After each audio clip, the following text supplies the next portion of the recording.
Hi. So this is my first time live. I have no clue how it works, but we'll figure it out.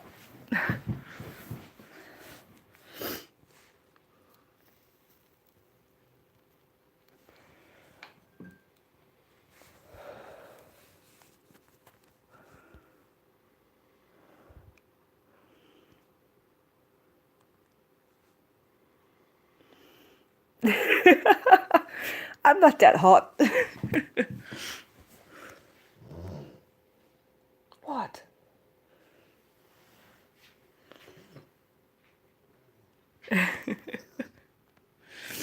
I'm doing fine. I'm just. My monster just woke up.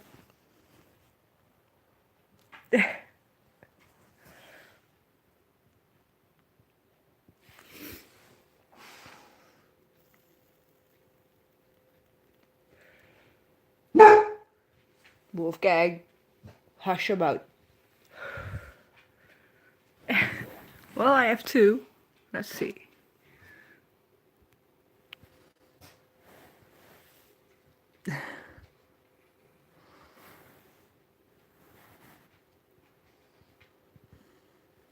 My monsters. But I love them to that.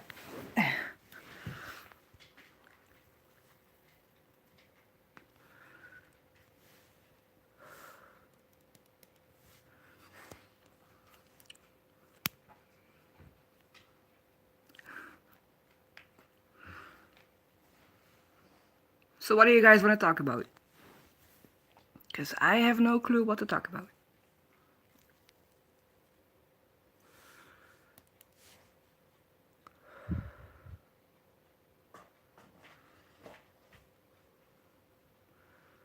Yeah, I love big dogs. The bigger the better.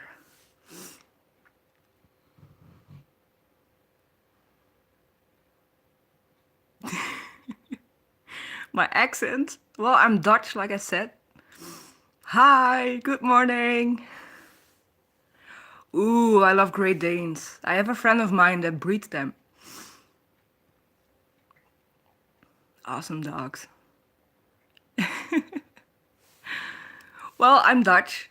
Like I said before, I had a girlfriend and she's from Sint Maarten, so I used to talk a lot English. A lot in English. So I think that's why it's became more my second language instead of German. Don't talk that much of German anymore. What do they say about Dutch people? That we're high all the time or we're friendly occasionally?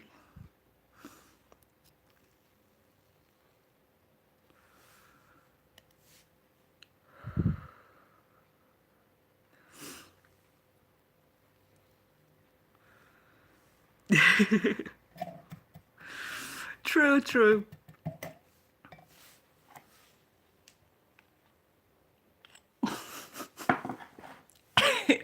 Almost spit out my coffee. Thanks for that.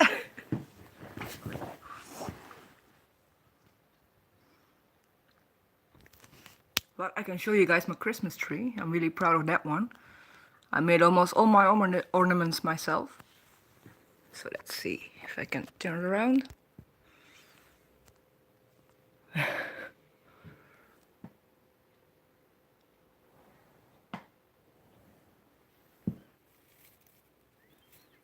Everything is Harry Potter related. You can't really see that.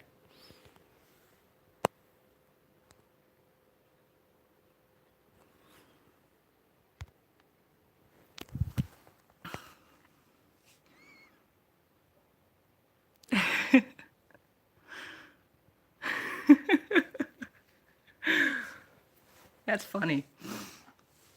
Well, give me a topic to talk about and I'll talk.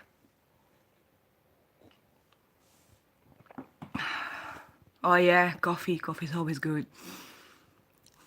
From one of my favorite cups. House Targaryen. Can you build an engine? No, no, I'm sorry. I cannot. I'm very creative. I. Let's see. Turn around. I made this myself. Wait, let's see if that's better. Like I said, I'm a Potterhead. I love Harry Potter, so I made that myself. And made a lot of things myself in this house. Wait, what do you say?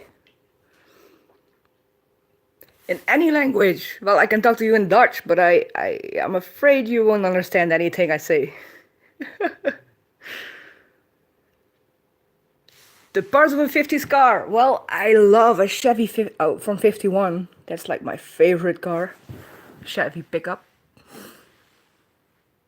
Next to the Chevy, it's my favorite car would be the Volvo XC60. Love Volvos.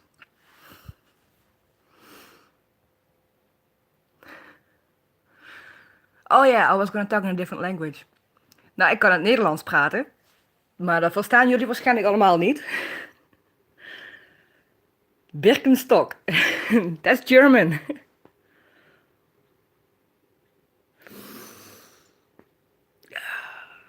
Well, like I said, I'm so used to talking in English that I forget a lot of Dutch words and everything. Oh my what? And if I talk in Dutch, I talk very fast. Love the voice. Okay, thank you. Sounds kind of scrapey. Smoke too much.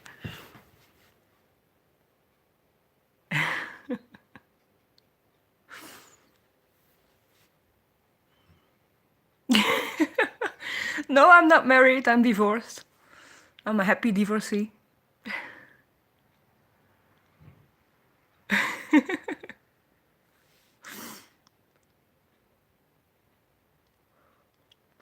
I was married for 2 years with a man, and only then I realized after 2 years that I'm not into men. So, yeah, I'm sorry.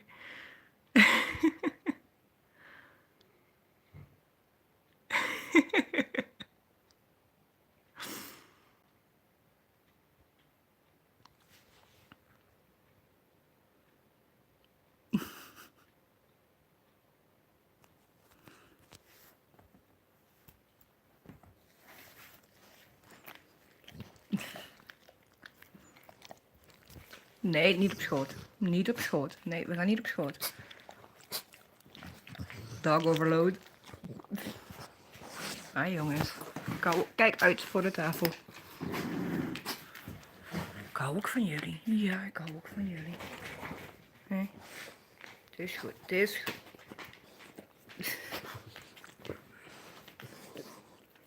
Really? Well, I wish you good luck. Many men have tried before.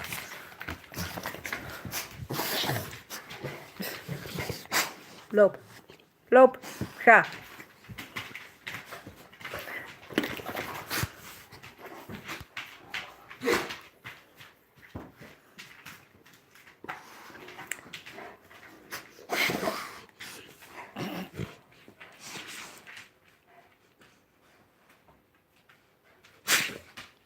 Kijk, ben jij. Kijk, ben jij. Loop. Yeah, my doggies are getting hyper. I don't know why. I walked him like 3 hours ago, so.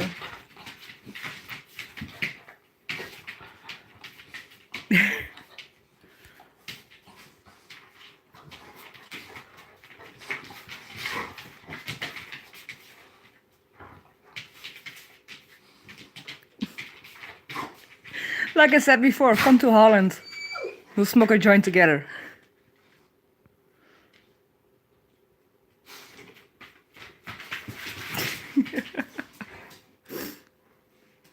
Oh, and in the background are my previous dogs.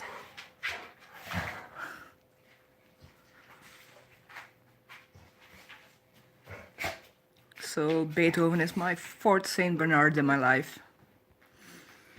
And he's different from all of the others. He's not as gentle as sweet. Well, I'm gonna make another cup of coffee. That's a good idea.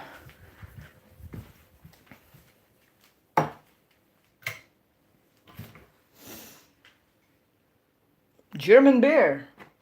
Well, we sell German beer in Holland.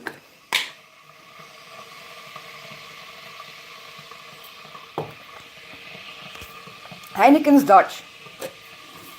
But that tastes like water. Doesn't really have a flavor. In my opinion.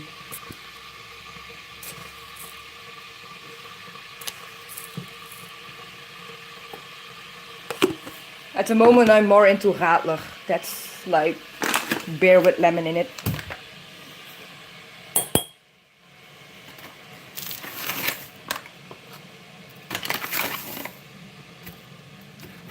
Hey, China!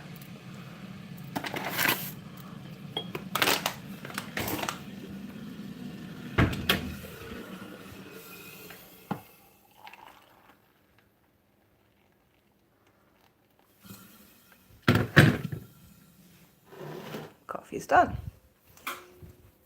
There.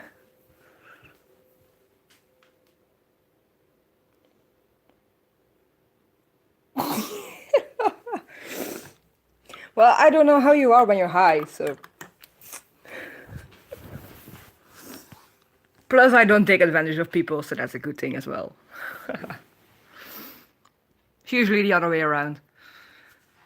People take advantage of me, and I don't realize it until it's too late.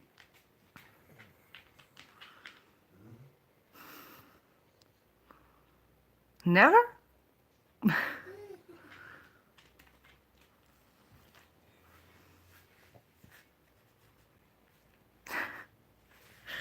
Well, I smoked my first joint when I was 18 and a couple months. I asked my brother if he wanted to roll me one because I couldn't roll. So my first time was when I was married, smoking a joint with my brother on the balcony, and I ended up with a bad trip. Never again. I had a feeling that people were following me. I was completely paranoia. Went into therapy for the first time in my life. Dealt with a lot, overcame it, and now I smoke just to ease the pain and get some quiet in my head.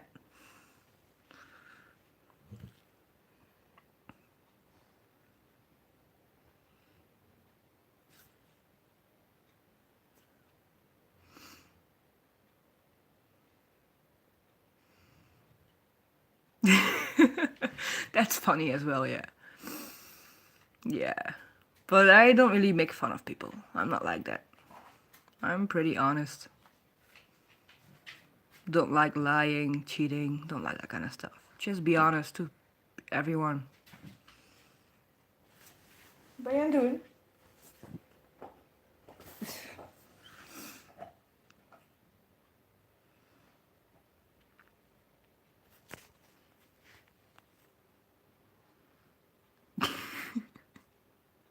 Yeah, but it's good if you make fun of yourself, you know? You need some humor. It's like for me, an example, I have a very dark humor. If you look at my arms, I'm covered in scars. I'm completely covered in scars from self-harm. I wrote it before in a previous chat. It's like it's part of me. You have to accept it. And yeah.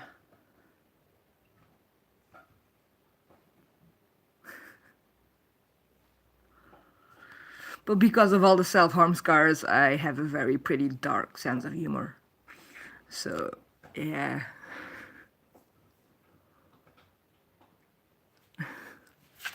A lot of love going around. I like it. I love it.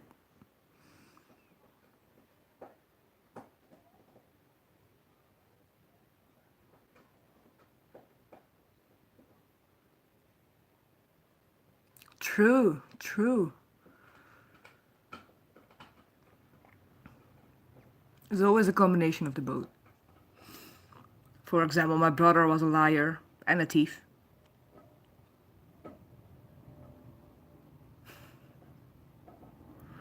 What cloud? Cloud 9?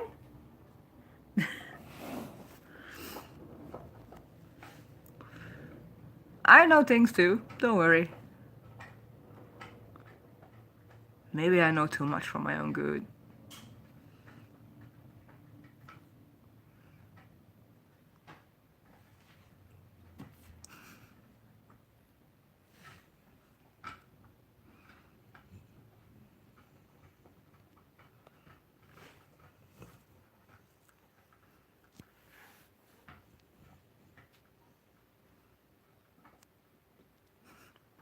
So, guys, give me something to talk about. Give me a subject.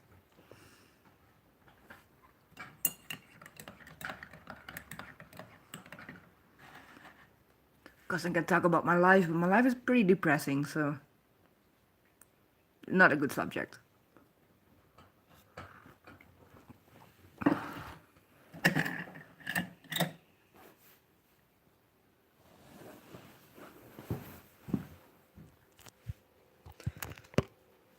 Well, my doorbell can ring any moment because they're gonna install a new electric meter.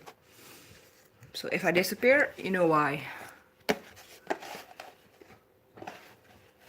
My plans. Well, I can talk about my plans. Like I said, I had a pretty recent breakup, and I fell deep. I fell hard. But it also gave me perspective of what to do with the rest of my life. It's like I got a new chance. So I finally figured out I want to be helping people. So I want to be an experienced worker. So that's my future will hopefully involve helping a lot of people with mental disorders.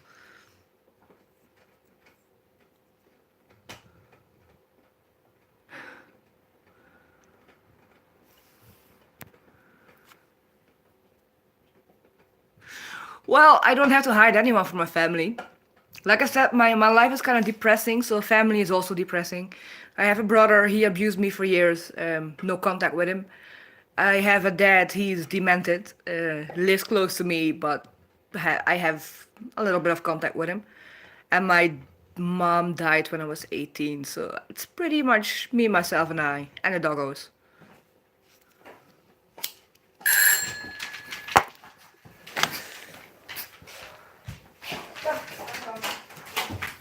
Doe de honden weg. Kom, loop. Kom, hey, loop. Loop.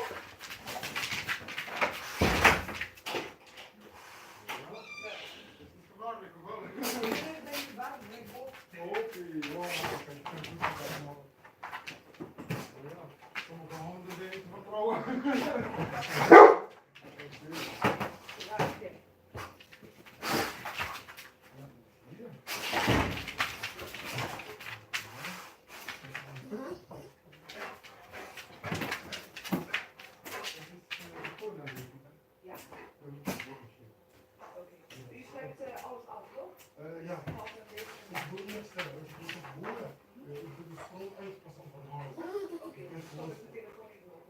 Ja, je kunt gewoon stroom gebruiken. Tot ik een seintje geef. Ik wil warm graag met stroom.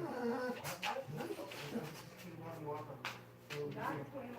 Helemaal uit. Heeft u gewoon gasfornuis of inductie? Ik heb een gasfornuis. Oké, is goed, prima. Want dan kom ik over 20 minuten gas uitluchten via gasfornuis. Dat is alles. Ik ga voor mijn finale. Oké, dankjewel. Ik kan de deur gewoon over praten. Ja, ja, dan laat ik ook open, ja. Okay.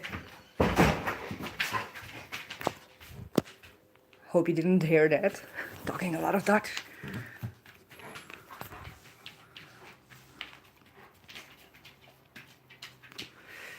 Let's see what you guys been writing.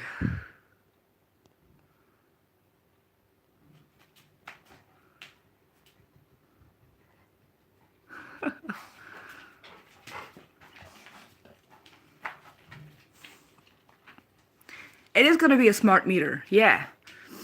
That's why they were supposed to come last week, but they didn't show up. I got a note that they were here, but they never rang the doorbell.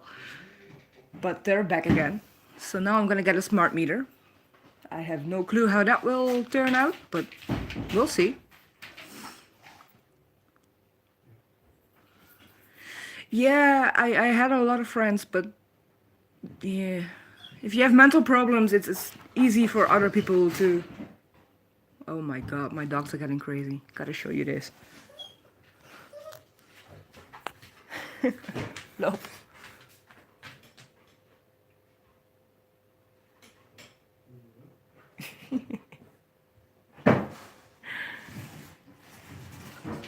There's a stranger in the house and the dogs are not allowed to sniff him. They don't like it.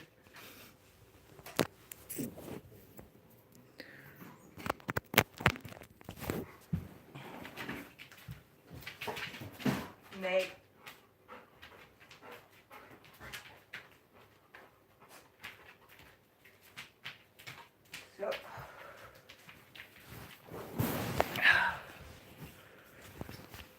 I had to turn off the thermostat for the gas, plug my phone because I have only power for the next 30 minutes.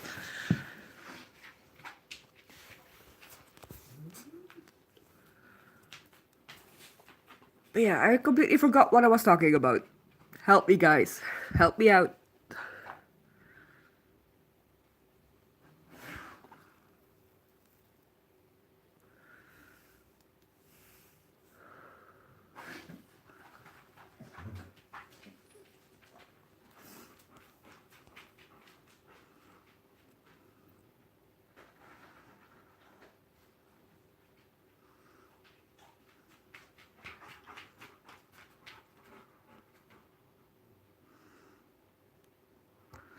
My friend Monica does, as she has to take medication for mental health issues. Yeah, I also have to take medication for my mental health issues. I'm back on antipsychotics. Don't like it, but it works, you know. If I don't take them, I have mood swings and they're horrible. I can switch my emotions. They can switch about 30 times in less than 10 minutes.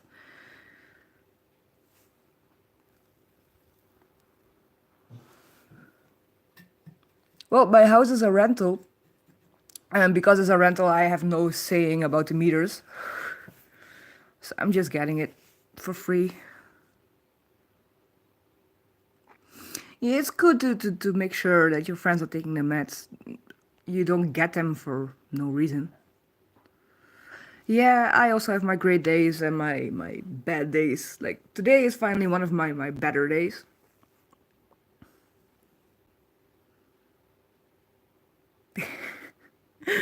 I also have a lot of room. I have an entire house for myself. And my dogs, but yeah.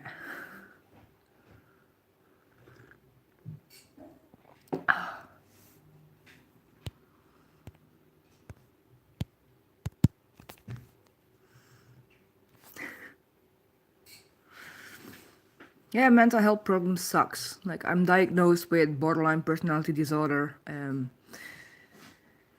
PTSD, post-traumatic traumas, that kind of shit. I just want to go home. Well, I am home. Where are you then, Brian? Still on the road, or I thought you were home?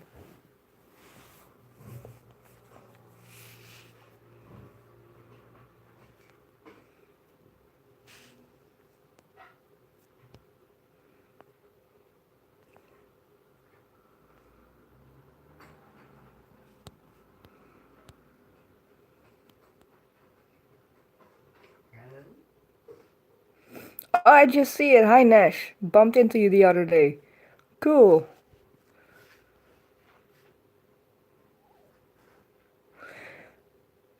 Do you live in Germany? No, I live in Holland, the Netherlands. I live very close to Germany, though. I live about 30 minutes biking to Germany and 30 minutes biking to Belgium. I live right in the middle.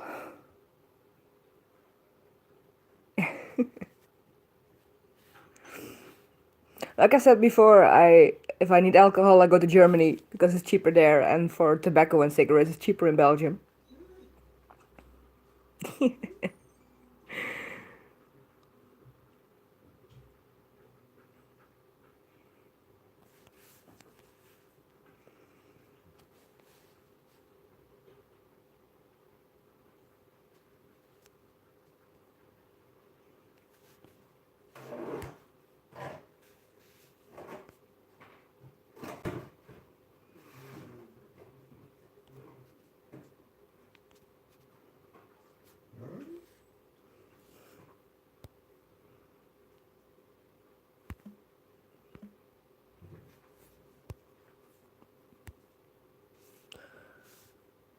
I have to wake up my child for school. Single father stories, yeah. I'm sorry. I took care of my ex's son for almost 2 years. I know what it is, and I miss doing it, but yeah.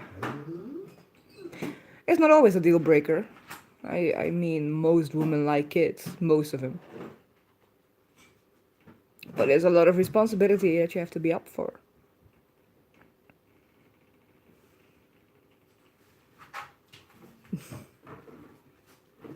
See you later.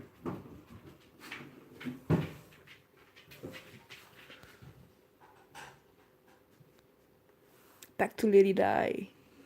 I also have PTSD. Yeah, it's no fun at all. The flashbacks are horrible, or the nightmares. Who is the most awesome person in the world? Lady Di 49? Wait, you're from 49, so you're from the same year as my dad.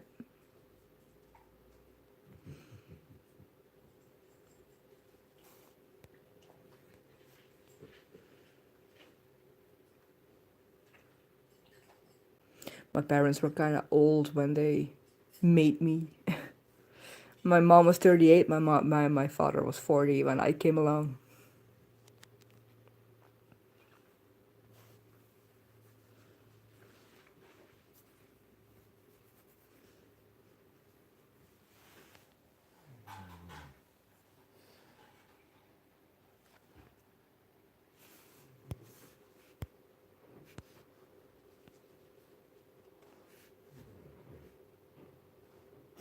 Yeah, of course your daughter will be the most awesome person in the world. Something you produced.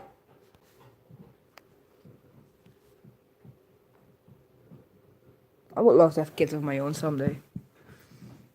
Someday. And I have my life back in order.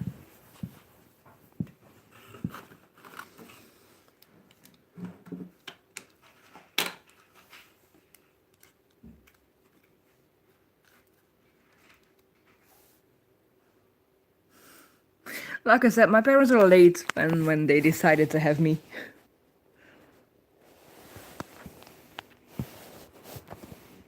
But I think because of the age gap, it was harder when my mom died. It's like I was 18 when she died. Pretty young.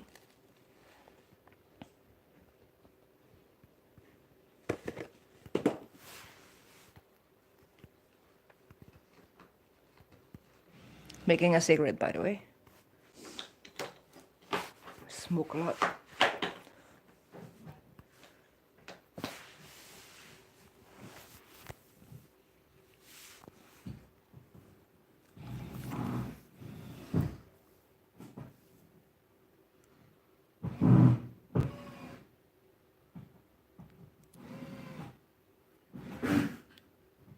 Well, thanks for watching.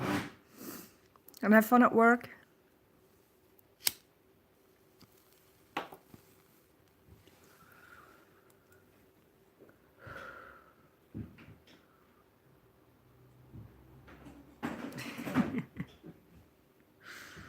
Well, the man is busy in the background.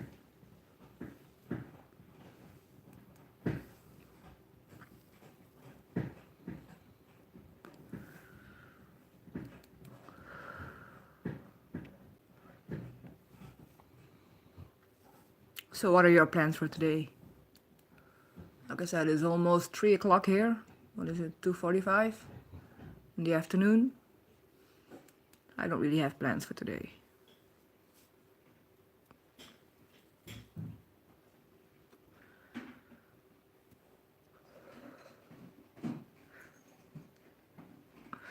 Good luck at work. What kind of job do you have?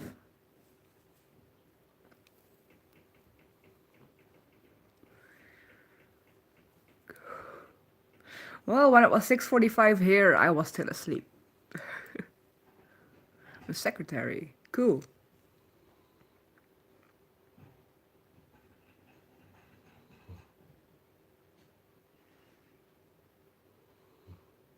Well, I don't have work because of my mental problems and my physical problems.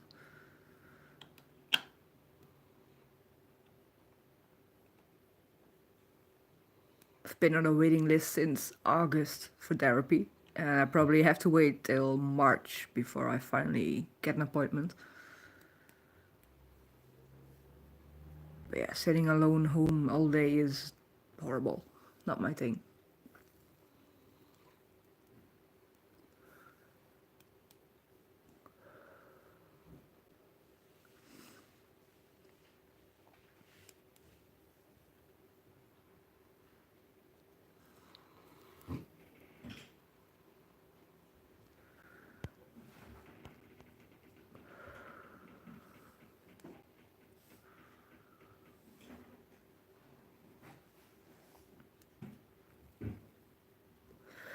Welcome back, Brian.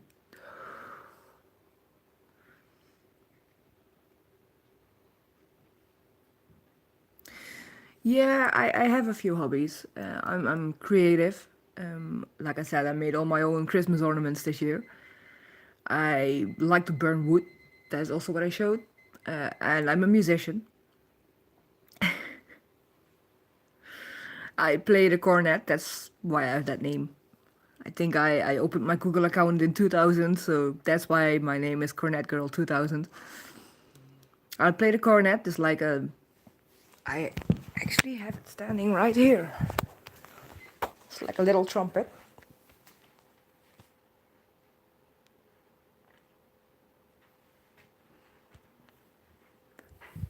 I play the flugelhorn, the saxophone, the piano. I play a lot, but because of my problems, it's like very hard to push myself to finally take up my instrument and play.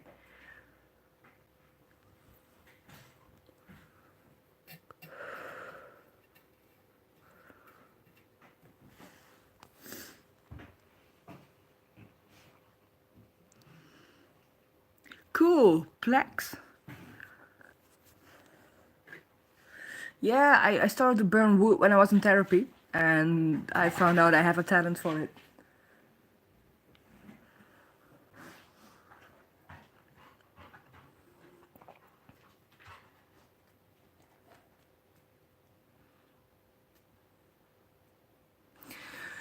I tried it a couple times. I finally found people that wanted to start a band with me, that we were looking for a place to rehearse, and eventually they all gave up before we even started.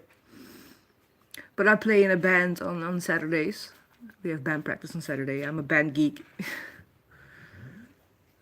I play in a band with about 40 different people. It's cool. They know about my problems, they accept me for who I am, and it's awesome. That's something that's very important for me. People have to accept me for who I am.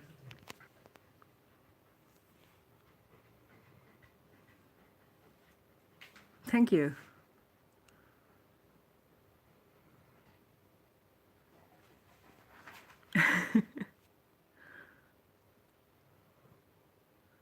What's pep band? I don't know what PEP pep band is.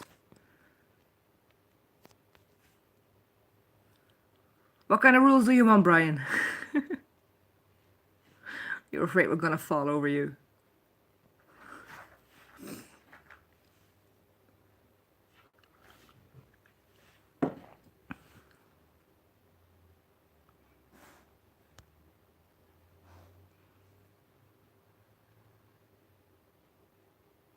Oh, isn't it more like a show band or a marching band? I was in a marching band for a couple years. My biggest,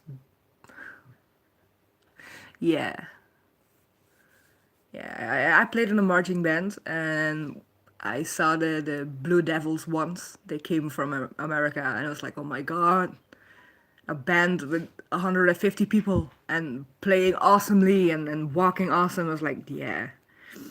Here in Holland, we don't have that like that. Too bad.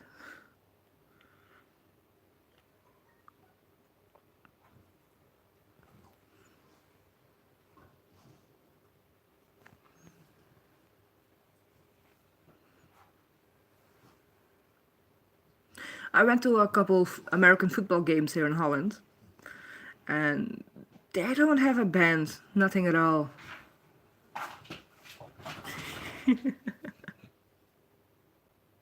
After it's just weird. better before.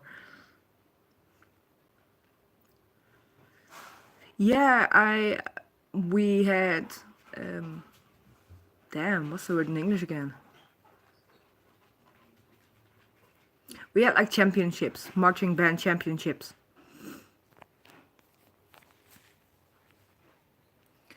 I played in the best band that we had in Holland. So I always won. It was normal. You compete, you win.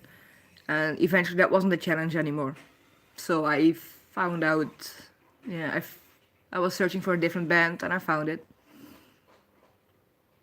Now we just sit and play, but yeah.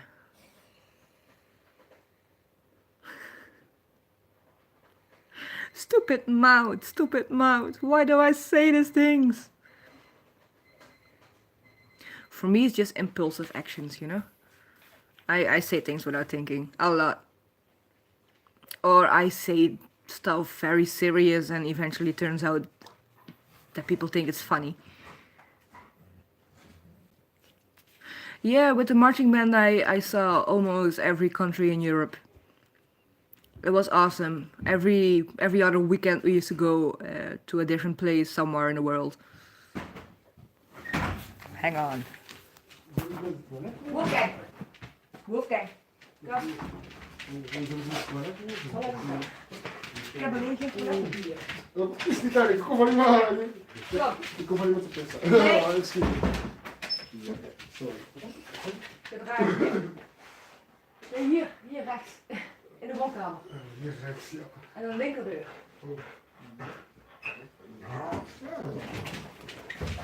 Wolfgang! Denk erop.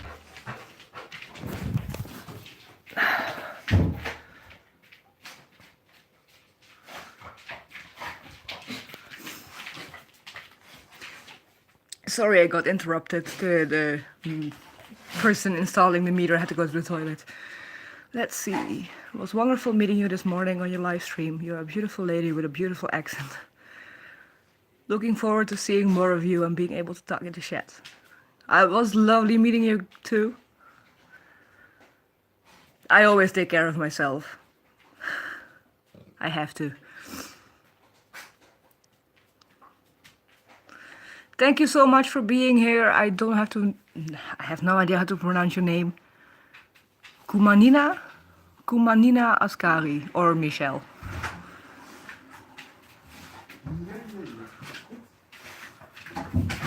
Thank you, Brian. Wolfgang!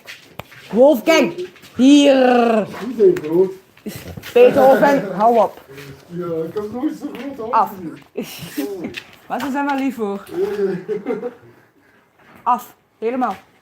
Beethoven, blijf. Yeah, I will just call her Michelle.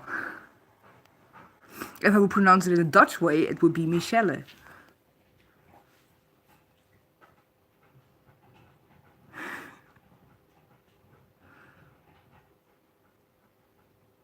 Heel.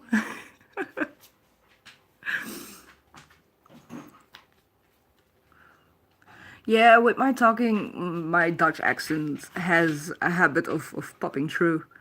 Sometimes because I used to hang out with a lot of Caribbean people, I use some dirty St. Maarten slang, but yeah. Like I said, my English improved a lot over the last couple years.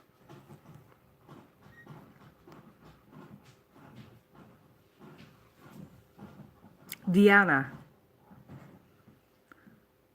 I will say it again. Diana.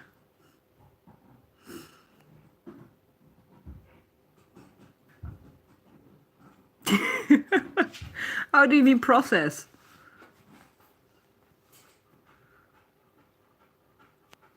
It's not that my accent is so bad that you can't understand it or something.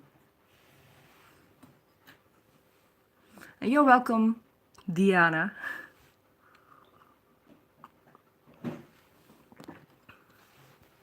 Ich spreche auch ein bisschen Deutsch, aber nicht so gut. Not anymore. Thanks for the compliment. Thank you.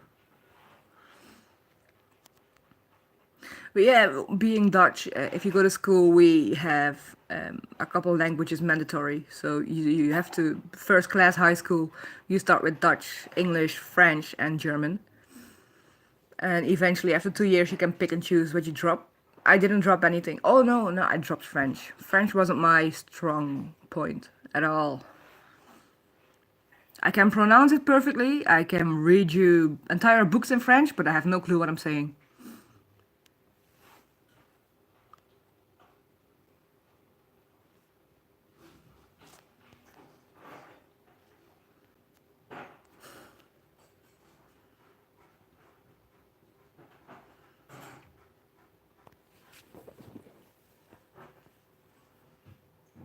Pop the charger back in.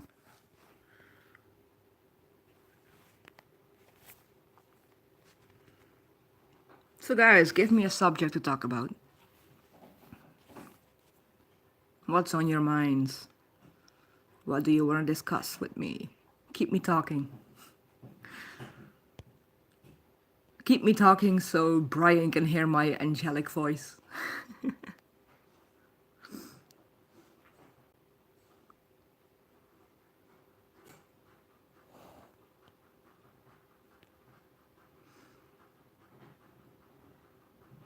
Quantum teleportation? Really?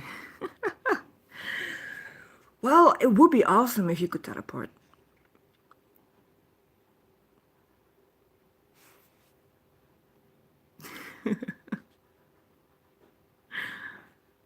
Well, Brian, I accept you the way you are. With your dirty mouth or not, I accept you the way you are. Don't worry. Anti-gravitics? Or are you just giving me words to read to see if my pronunciation is pretty much okay?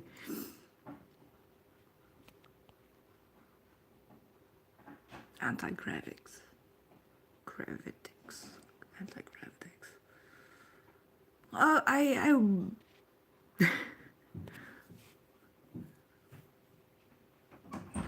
Ik doe niet stroom uit, hè? Is goed. Zo, dankjewel. The power goes off.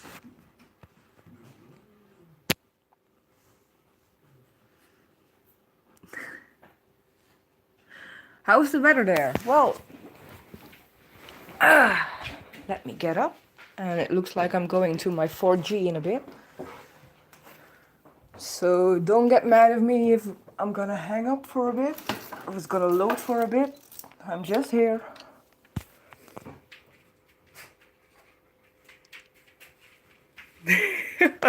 And you just did, Brian. You just did. I'm bringing some light in my house. Opening up the curtains.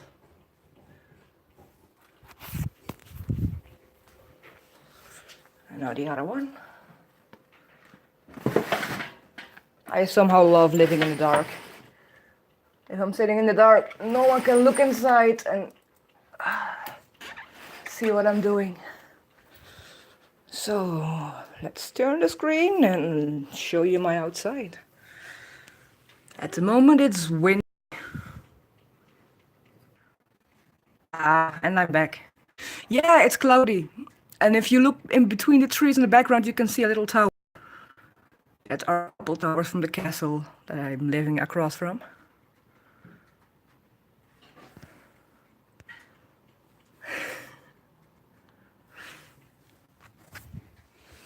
I'm back. Now there's light in the house. You can see everything of me. You're welcome. Well, since the mechanic is here for the new meter, I can't take you outside. I would if I could. If he's gone and you guys are still here, I will take you for a walk. I will show you my environment. If you guys like it, anyway.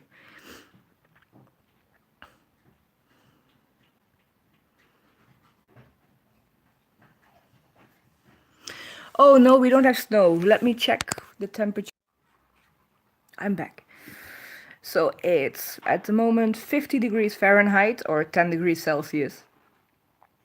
Today is far warmer. The last couple of days has been in the, I think, 38, 39 degrees.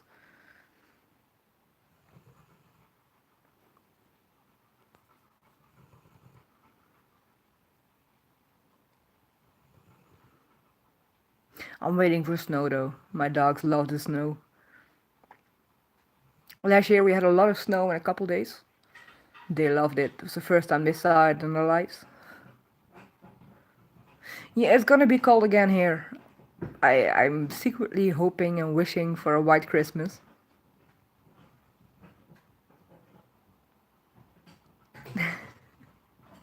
Thanks, Brian. I also love to see people smile and feel good.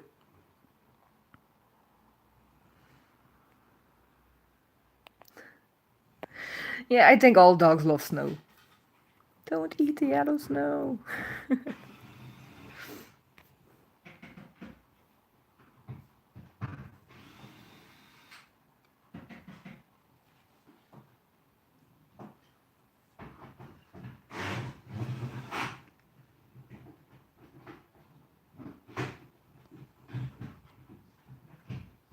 Daphne, how old are your Great Danes?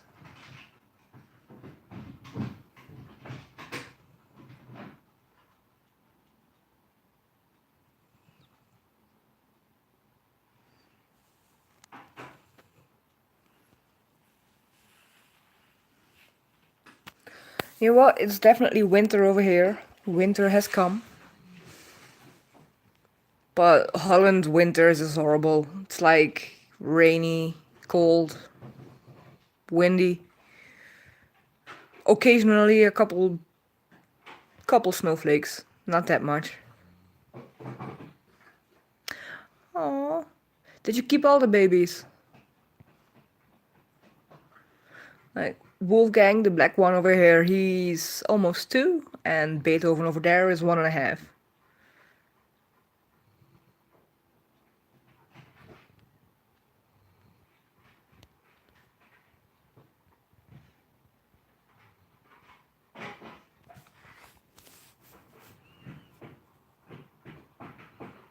"13, damn, that's a big litter."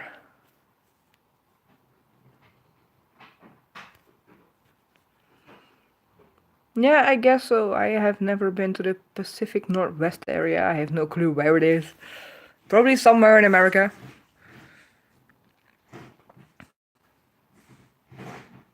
Is it like heading towards New York? Is that in the Pacific Northwest? No. New York is on the east side.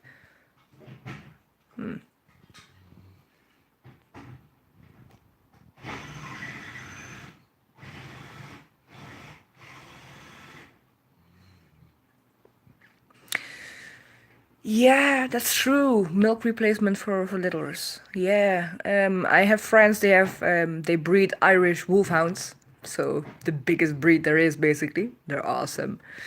The last litter they had, I think they had 15, but they bought horse milk because horse milk is cheaper and it's, I think, better for them or something.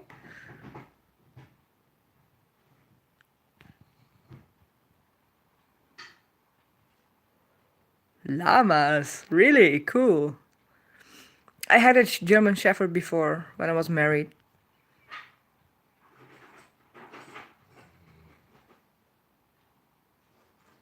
What are aquaponics? Oh, yeah, and then if you have to buy the milk replacement, well, it's expensive, but it works.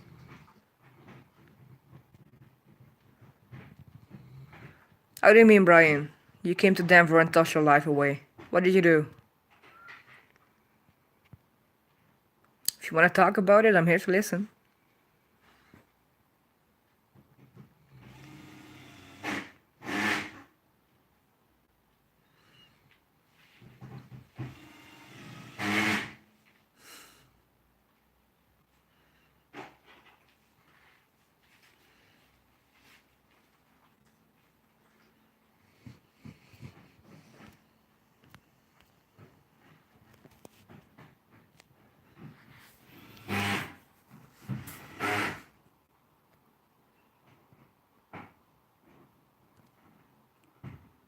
Okay, fish food.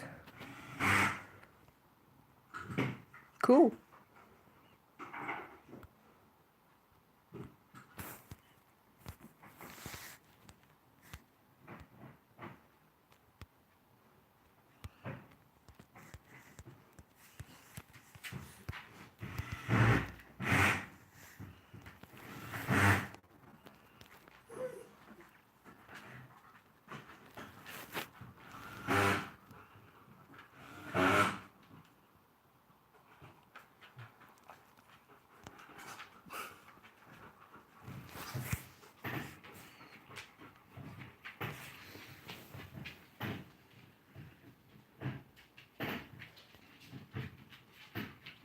Thank you, Bobby, and welcome in my first ever live.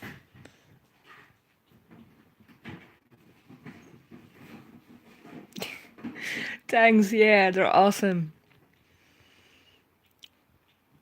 It's like my ex bought them, but when we broke up, I had to go with the dogs.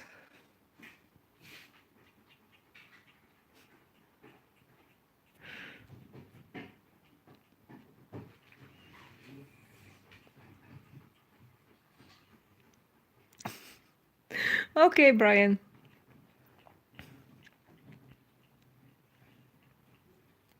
But it's always important to have some little me time. Like I said, I lost myself in the relationship I had. For 2 years, I tried to be perfect, to be a perfect girlfriend, do everything for her and her kid. But eventually, I lost myself in the process. So that's why I felt so hard. So right now, I'm also having a lot of me time and trying to find myself again and find my likes and my dislikes. And I think being live on YouTube is, yeah, it's a new cool thing to do.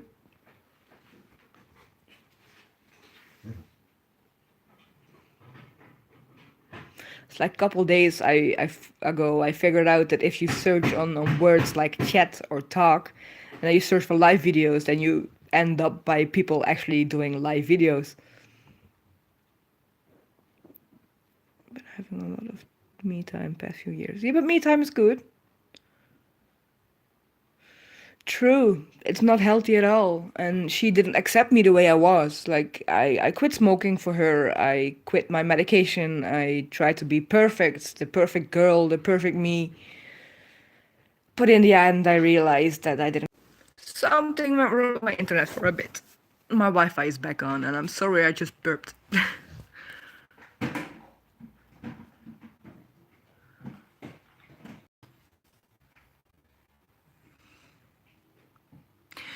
Yeah, well, I can tell you a little story about my relationship. Like last year, I raced her down the stairs to the toilet and I jumped, and my ankle snapped double. Hurt like a bitch, but I kept walking. That's who I am. I don't know. My pain level is very high. So I continued going on. Eventually went to the doctor. They didn't want to see me because I didn't live in that city yet.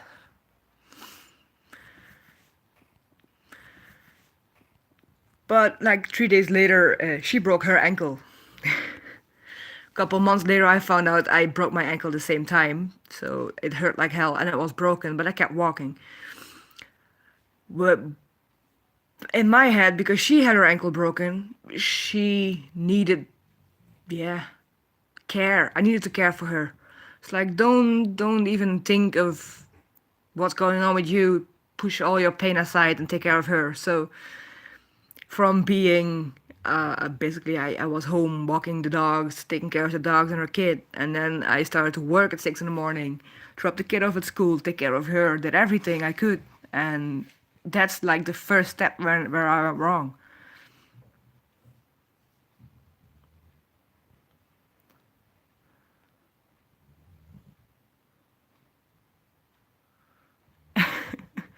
Yeah, sorry about the buffering. The Wi-Fi came back on and it was stuck again, and I just switched it back to my 4G.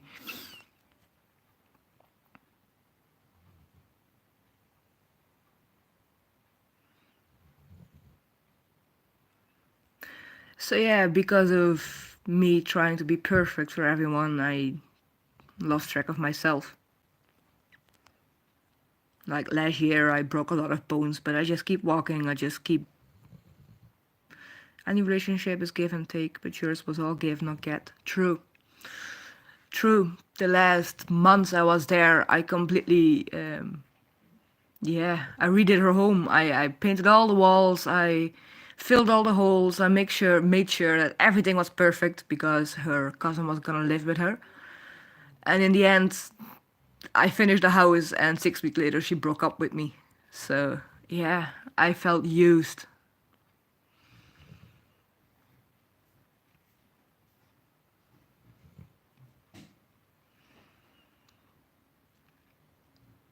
And this was my second real relationship. Like, I never had a real relationship like this. Yes, I was used big time. True. And I didn't see it because I loved her. Not until I stepped out of the situation after she broke up with me and I moved back into my own house that I realized, like, oh my god, she really used me for everything because I did everything for her.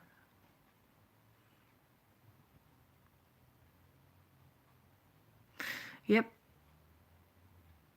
So that's also why I realized it's like I'm looking for new friends, you know? It's like real life, real time friends. But it's hard because every time I feel like someone's gonna take advantage of me. It's like I can't trust them anymore.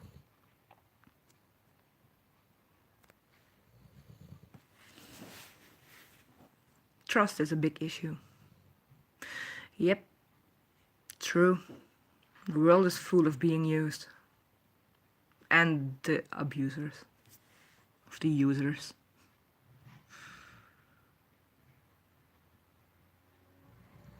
But I'm glad I still have my own home. I never got rid of my own house.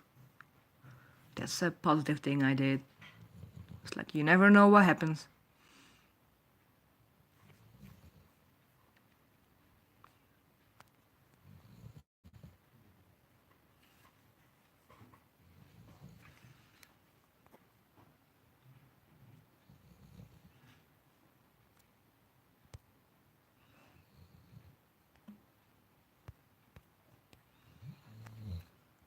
So I see I'm live for over an hour now. Damn. It's pretty long for the first time.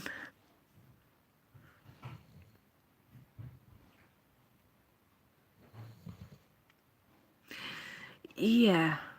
Yeah. True. I think I was smart for that. But I learned a lot over the last few years, and I think for now I just want to work on myself, get myself mentally back to where I was, start to go to school again eventually, because like I said, I want to be an experienced worker.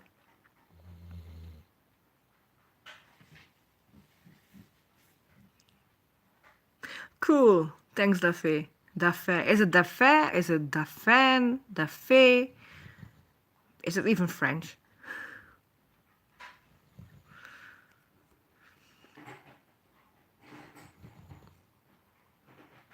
Je ne parlais pas français. Je parlais English et hollandais. La Fane. Dafane. Okay. Cool.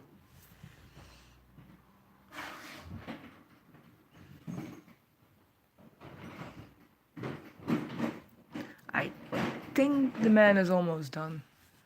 When he's done, I gotta check out the new meter. See what's so smart about it.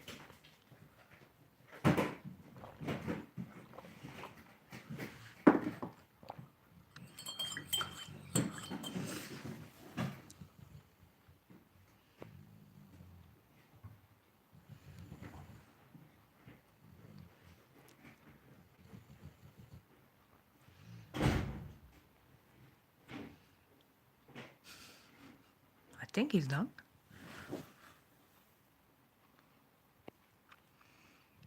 Like I said, if he's done, I'm gonna take you guys for a walk. I'm gonna take you to the castle.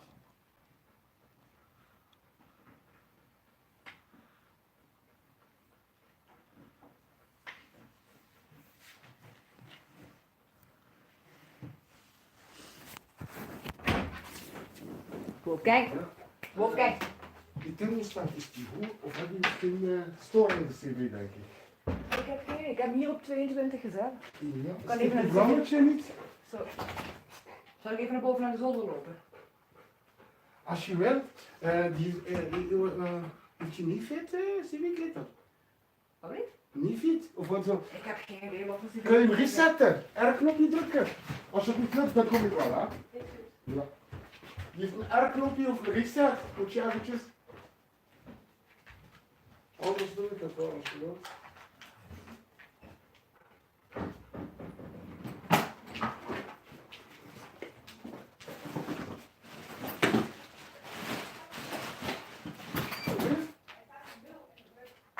Heel wat of zo. Heeft u een reset knopje? Huh? Staat een R op of een reset? Oh, of moet je misschien aangestoken worden, denk ik.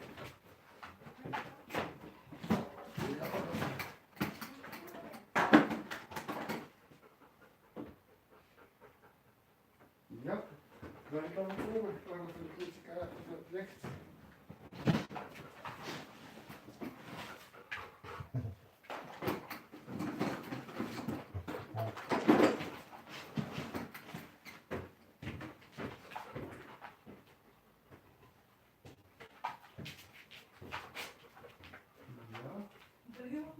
Ja, dan komen. Oh, het kist wat op die. Oh, je hebt hier nog ja, zo. Oh, ja, die moet aangestoken worden.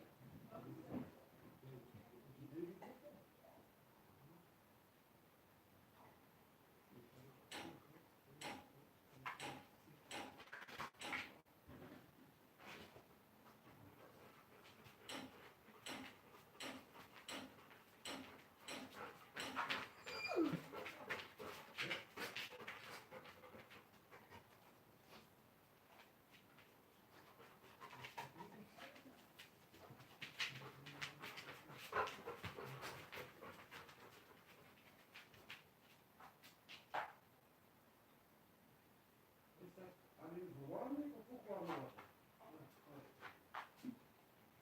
Dit is een nog een meter. En hier nog een cv-ketel, de duur, afstand. Maar dan moet je wel een moderne cv-ketel. Ik weet niet of beter kan. Weet je dat zo? Ik denk dat ik de vibratie heb. Als je gewoon een verschil weet, kun je gewoon wat telefoon. Optie kan ook. Je kunt ook zo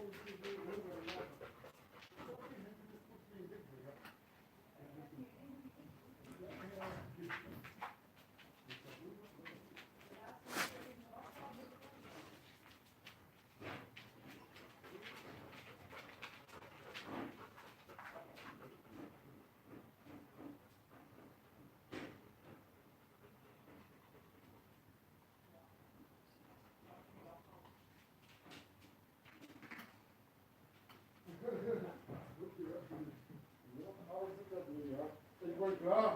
Dan ga ik nog altijd mee. Ja.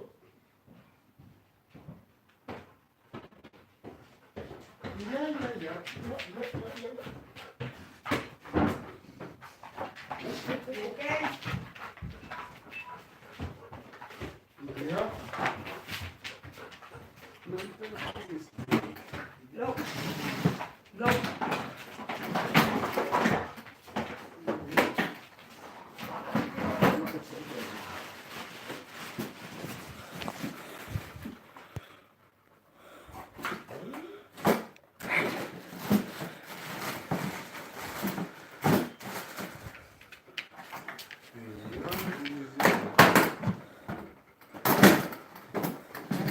He's almost done. I had to put on the heating again.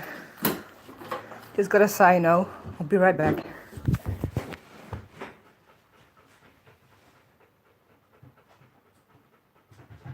Lastig. Weg van de auto zit. Is goed.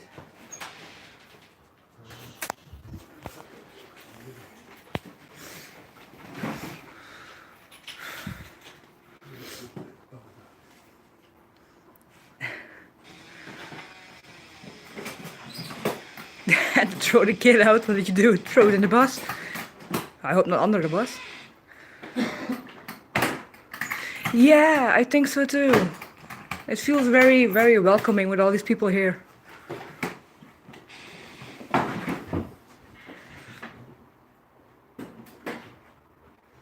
I thought was going live was going to be very scary, but it's not that bad. And if you don't like me, just go.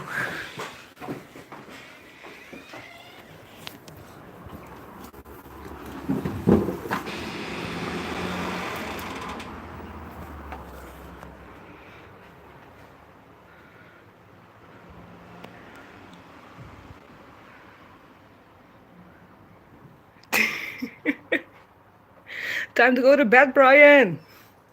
You shouldn't stay up the whole night.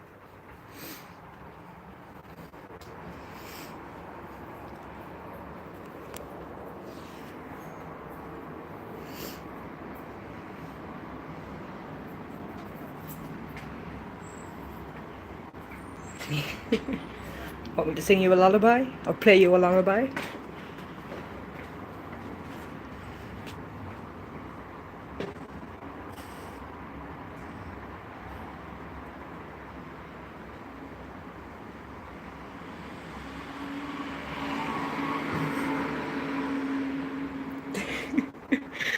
A special bedtime story. Now, I'm better at music, like I said before. Give me an instrument and I play it. So I'm gonna make room on the piano for you guys. Don't laugh, I haven't played in a couple of weeks. But I'm gonna play for you guys.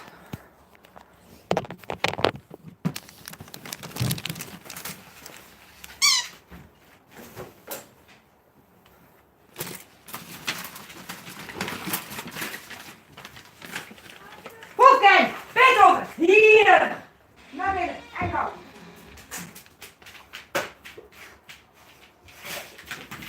Wat was dat? Ah, helemaal. Hier is allemaal wegrennen.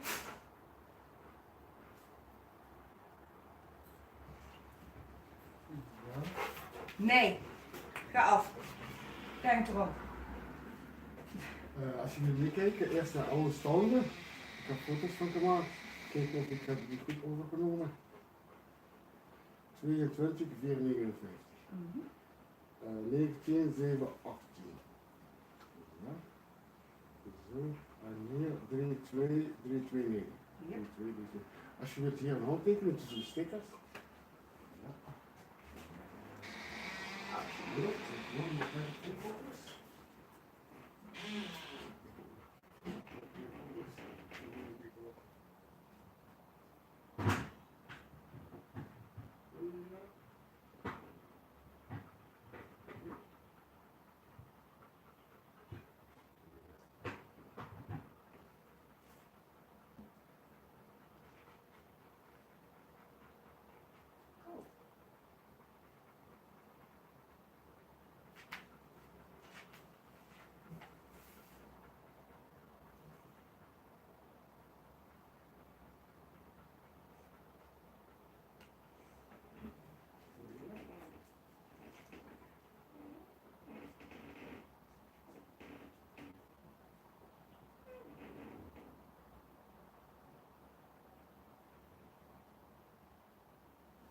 Als ik de honden alles daar onder doen. Kom maar in de meterkast.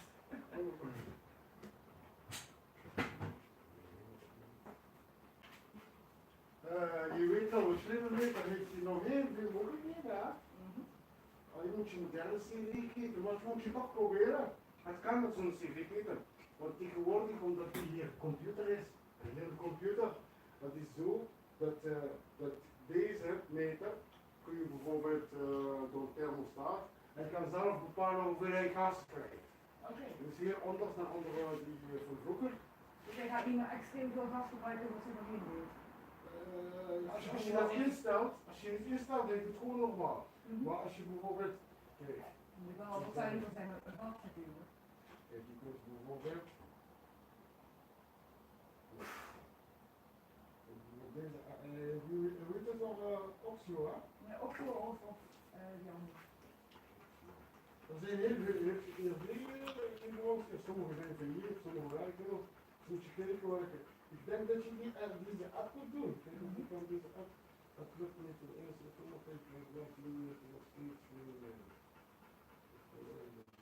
dat lukt helemaal natuurlijk. Ook zo klanken, houders, meer vrienden, boodschappers. Oh jee. Moet je maar de juiste app kiezen. Want weet je wat het is? Het is online, hè? Je kan inloggen. En iemand anders kan inloggen en je CV hoger en lager zetten. Daarom hebben ze zo moeilijk gemaakt. Je krijgt inlogcode een wachtwoord. En dat hebben ze zo moeilijk gemaakt dat je, als je telefoon verandert, kan je niet meer inloggen. Daarom sommige mensen hebben dat inloggen. Maar dat is omdat het nieuw is. voor beveiliging, van privacy, dat niemand anders op andere. Ja. Dat is nog het nadeel van. Tweede, je kan een toon aansluiten. Een toon ziet zo uit. Oh ja, dat is die... Ja, Ja. die kun je ook aansluiten. Hier zitten. Toon, slimmeter. Ja, die ken ik. Ja, die kan ook iets, maar dat is niet belangrijk allemaal. Dat is allemaal extra. Wat belangrijk is, dat je kan afwijkingen zien. Je kunt zien of je meter goed is of niet goed is. Moet je lang worden. Kijk hier, 1 gaat er niks aan, 2 dan zie je versie, 3 zie je nachttarief, 4 dagtarief, 4 teruglevering. Dat is allemaal niet belangrijk. De belangrijkste stap is 7e. De 7e stap is belangrijk. Hier ziet je alles. Kijk, bijvoorbeeld 60 watt. Als je hier komt kijken. Ik kan het hier natuurlijk goed hier kijken. Kijk, ik doe. Ja, je moet naar de monitor kijken. Ik doe de licht aan. Ik doe deze licht uit. Kijk wat gebeurt er. Hij gaat zakken.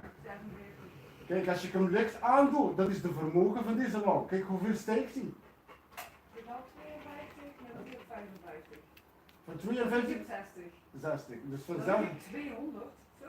Het kan zijn dat de koelkast aan is, want de koelkast die gaat niet de hele dag aan. Als die warm wordt, dan wordt die aan en dan ontschommelt hij. Hij schommelt nog steeds, kijk. Doe maar 7 keer drukken.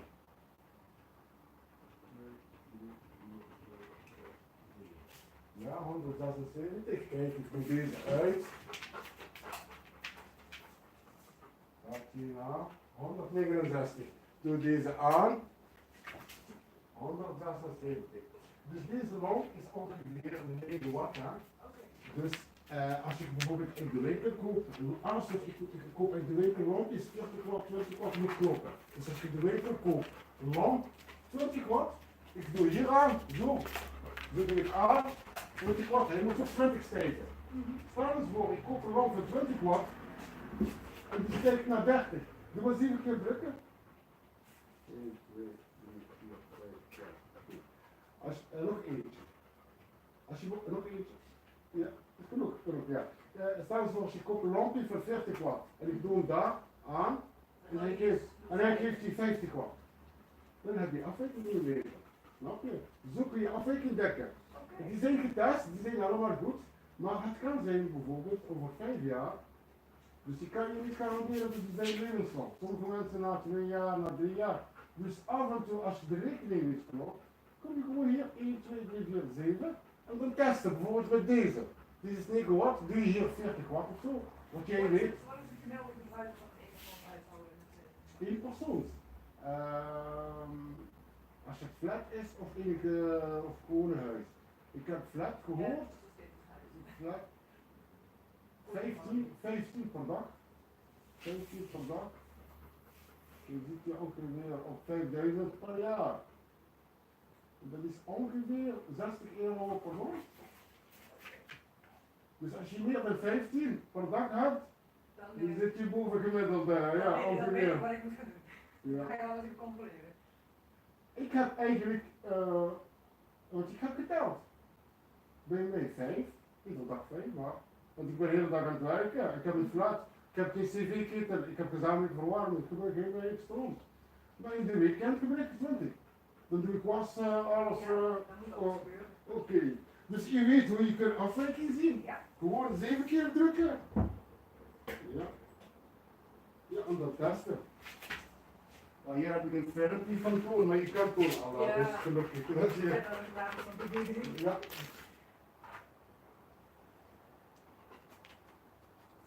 Je hoeft vanaf nu niks meer te doen, het gaat vanaf nu alles automatisch. En je krijgt om de 2 maanden overzicht van Oxio. Maar hoeft niet van Oxio. Als je niks doet, kan je sowieso van Oxio nog maar overzicht. Maar je kan naar deze site gaan, energie. Energie manager. Dat is een vertrouwde site van de regering. We mogen slimmeter uitlezen, maar dan heb je uw macht echt niet nodig. Dus als je op de site staat, dan vragen ze een formulier om in te vullen.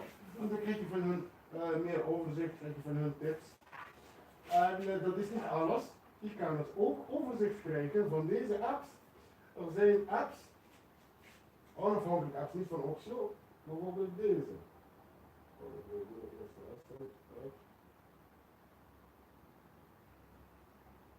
Verbruiksmanager heb je deze.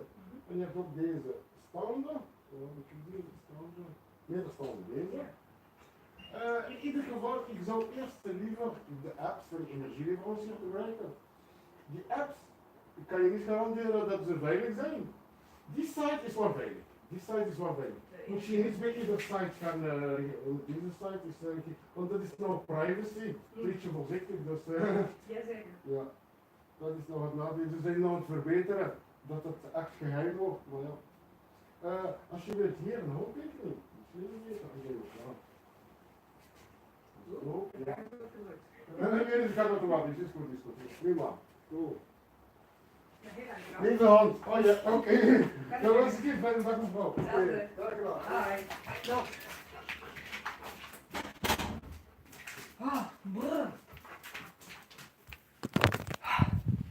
You guys still here?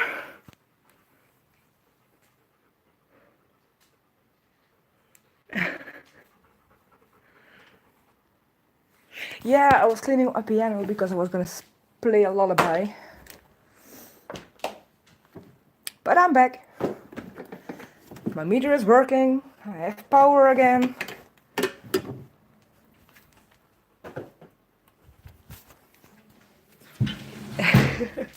Coming.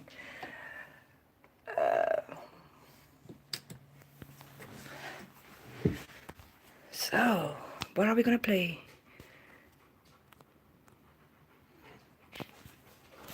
What am I gonna play for you? Let's see. Do that to you. Can you guys see me? I hope so. Oh, my pedal.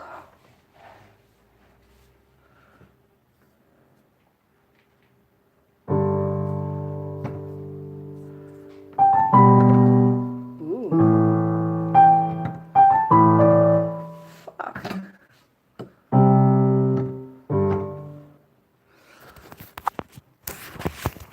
Wait.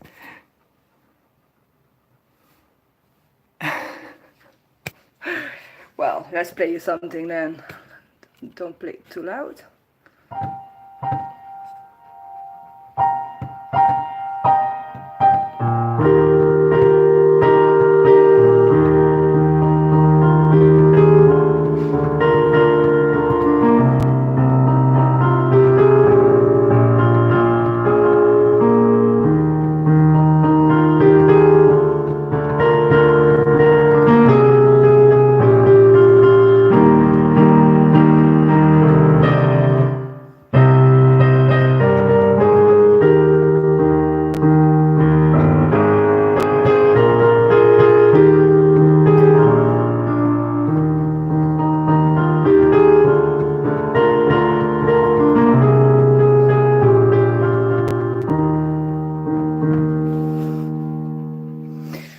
Little something.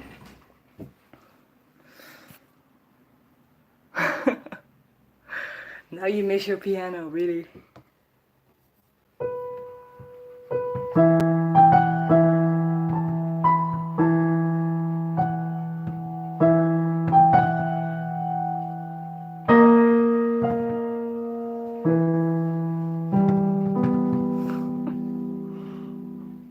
Yeah, I have an electrical piano. It's a Yamaha electric piano. It's the only thing that I took away from my ex. So when we got divorced, I only took the piano and my stuff, and that's it. Kept the piano.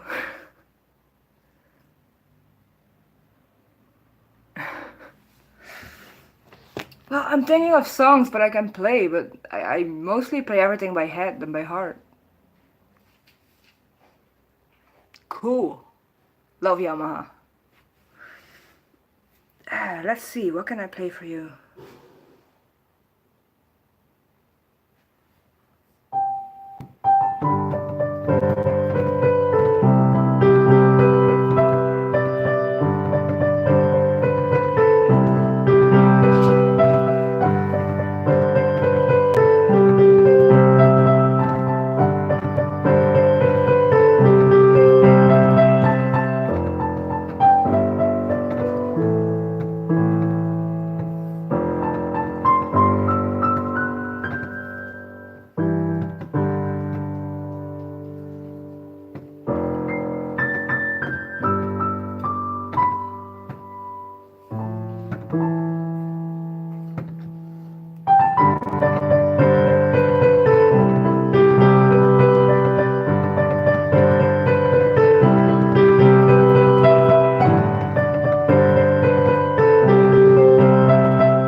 Can you play me like a fiddle? Really? No!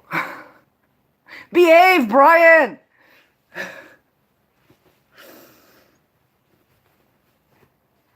I was gonna show you my fingering so you could see that I was actually playing.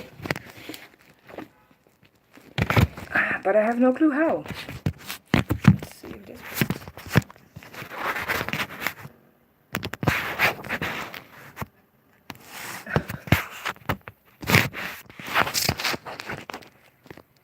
Well, now you can't see my arms. What am I gonna play? Come on.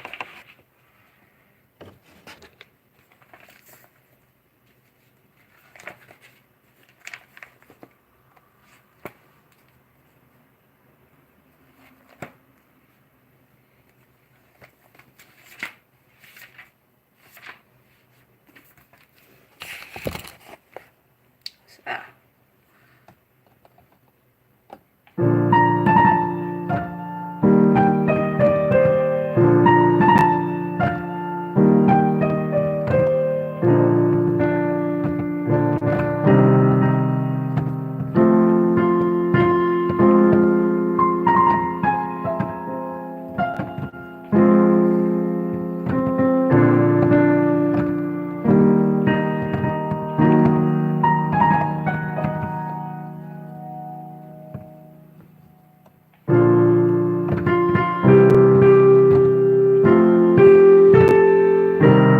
Ooh.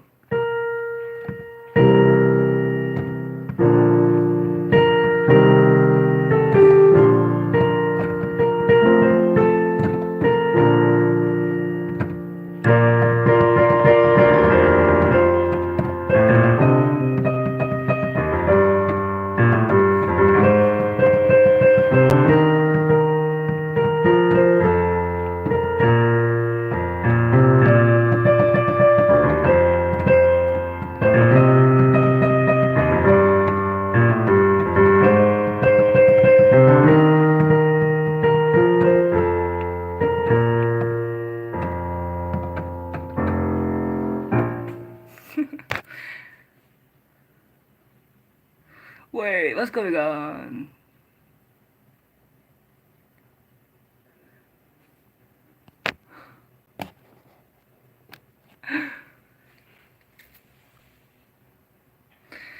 Yeah, I'm talented, but I don't do much with it, and that's like the problem. It's like I can't put myself to finally do it.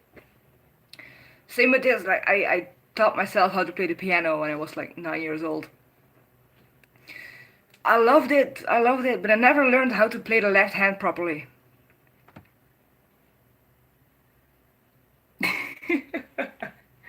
What a feeling. Yeah, see, you have creativity in you and you're talented, but what to do with it? It's like I play multiple instruments. I can write, I can draw, I can paint, I can do a lot of things, but I have no clue what to do with it. It's like I don't have an opportunity to use it. It's like the only thing that I know what to do is yeah, I'm not really good at jamming. It's like I don't know how to improvise. It's like if give me notes and I will play everything, everything, anything. But without notes and improvising, no, my head is just too much of a chaos to even try.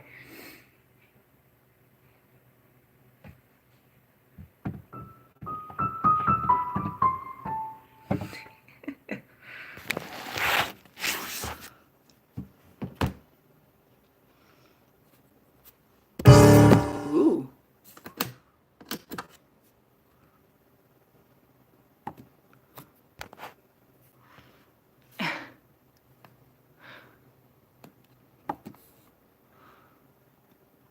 Well, let's see if I can play something nice for you.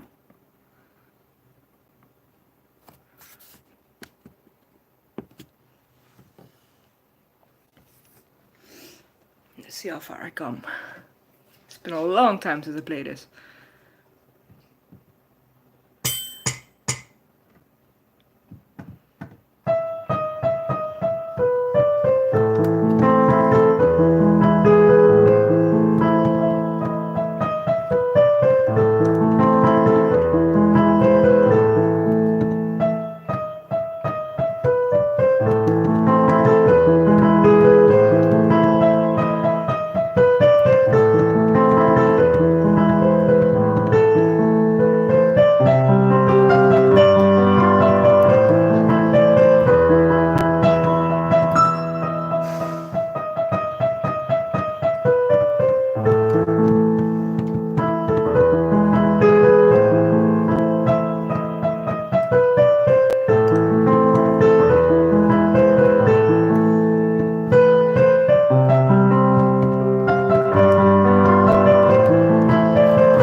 Like as soon as it goes very fast, then I'm done. I'm done.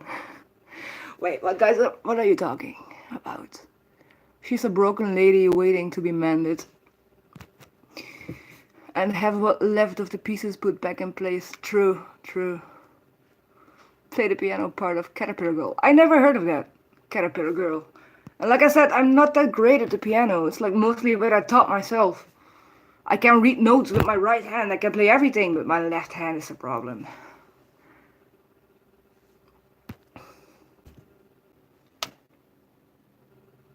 True, Brian. One woman on a mission to change the world as we knew it. One note at a time. That's true. I played music with a lot of different people from all over the world, and what I realize is while you play music together, there is no reason to fight or make wars. Why would you start war? If you have music, just give everyone an instrument and make a universal orchestra. I'm totally in for it.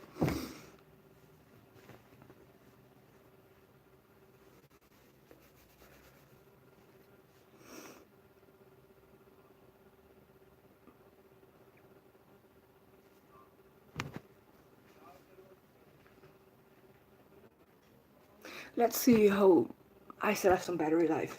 Like I said, I promised you to take you outside. So I'm gonna put on my shoes and then I will show you the castle. I gotta put my shoes up high first because otherwise the dogs will eat my shoes. Those bastards already chewed down 3 pairs of my good shoes. Yeah.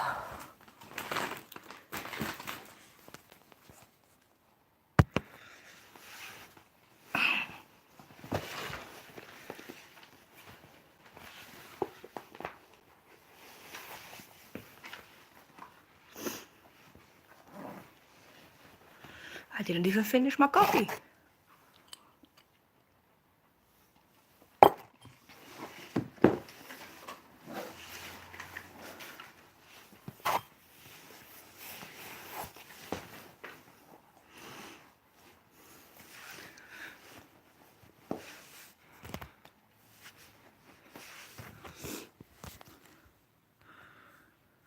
I'm the guy who found the NSA firmware on the computers 3.5 years ago before Snowden. I found the 9/11 planes and a bunch of other crap. Damn!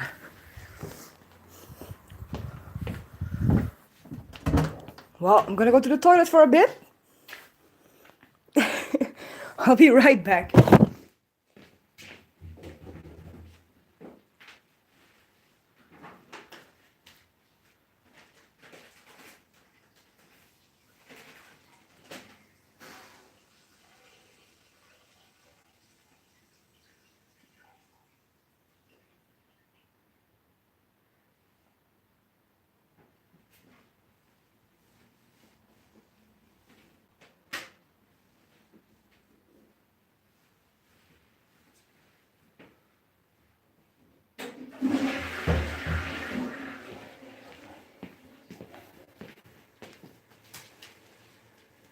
Nee, jullie gaan niet mee.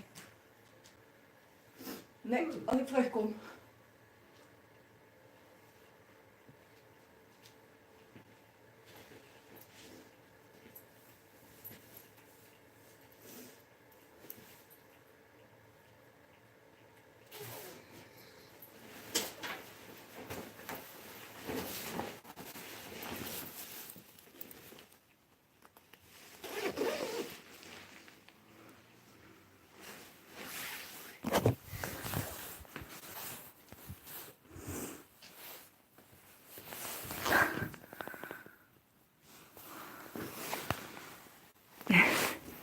Yeah, the piano sounds lovely. That's why I choose to start learning it. And to be honest, I play more piano than any of my other instruments. Mostly because the piano is like right there, you know.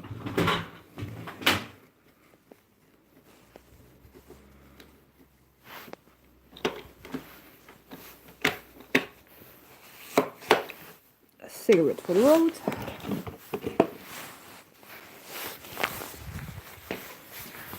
Tot zo, jongens. Luisteren. Yeah, I talk with my dogs. A lot.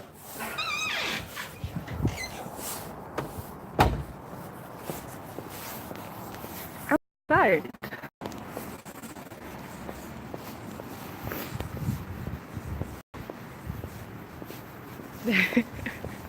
Good luck with that, Brian.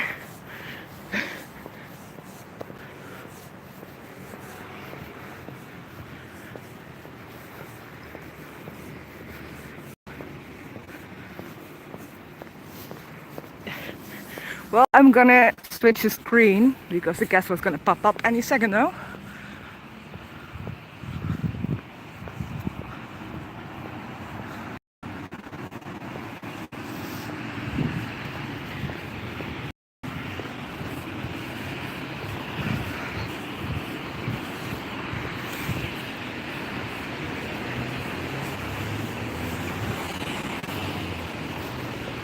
I hope you can still hear me good with all the traffic.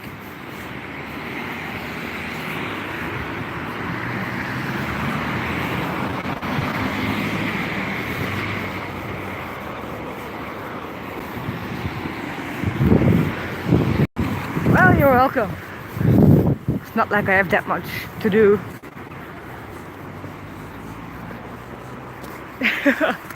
Okay, gonna turn the screen now.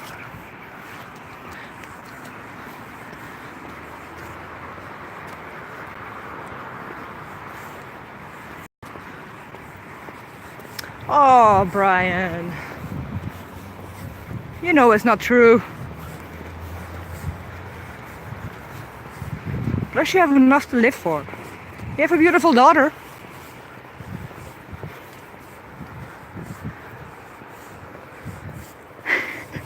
Like I said, today was my first time and I had no clue what to do. I just came up with it because Michelle was doing her daily life.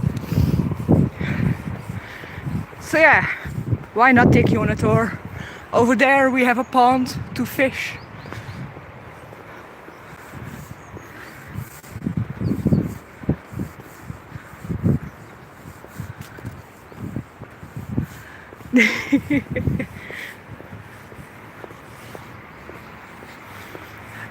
By the way, I cannot take you all the way into the castle because you have to pay an entrance fee, of course. It's like a museum.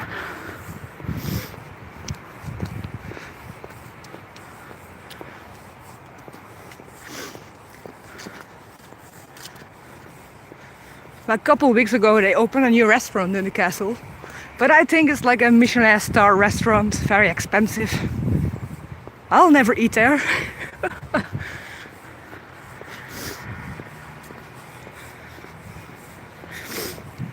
And with the band that I play with, we play a lot here on the castle.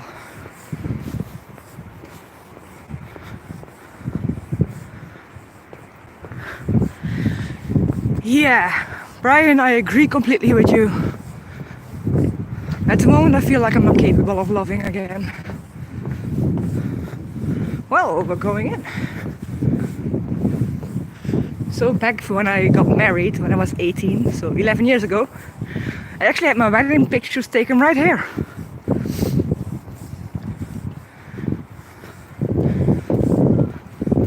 So I will go where I can go.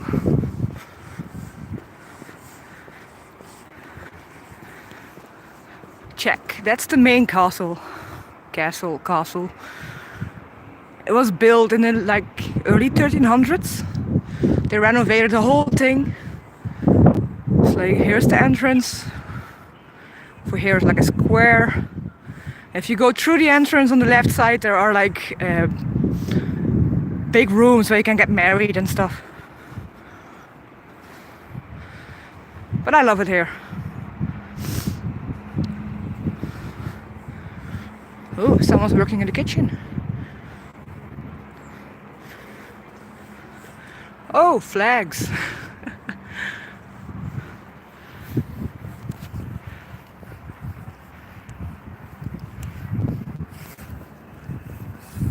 What else can I show you?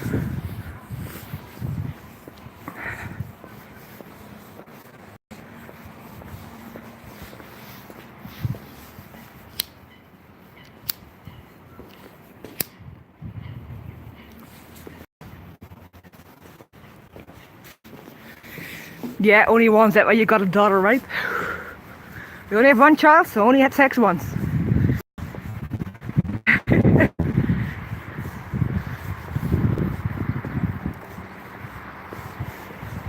Okay, I gotta show you guys the sunset.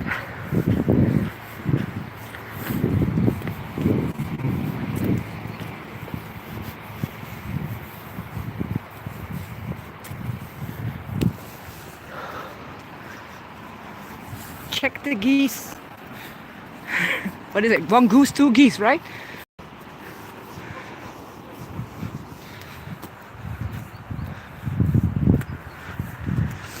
What do you want to see?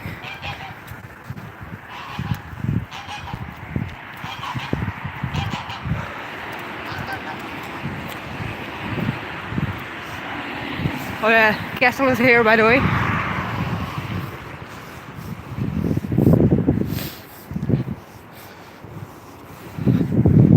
Garbage bin. It's a busy road.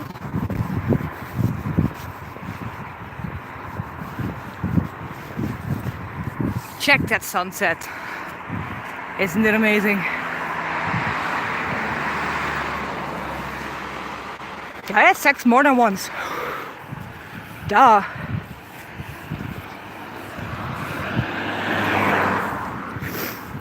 I had sex with men, I had sex with women. I prefer the woman.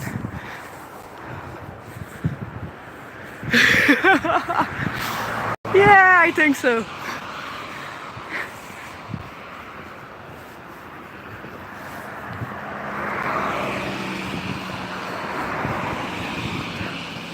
Cool, I'm not the only one. Thanks, Crystal.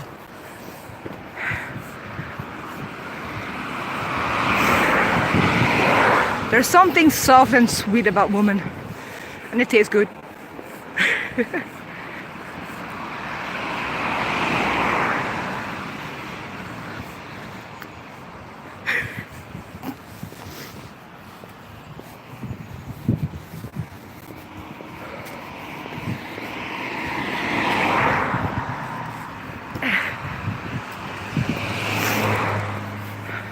I can feel more safe with a woman than with a guy.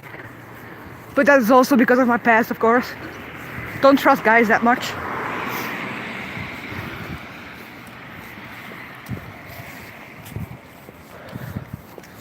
Hi. Look, twins!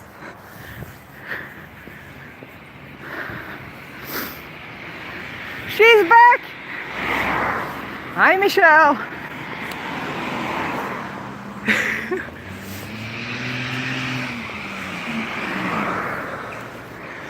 You missed the tour I gave to the castle.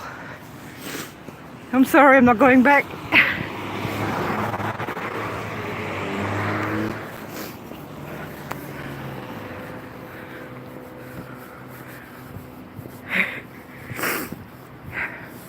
Hugs and kisses for me. From me, for me. Damn.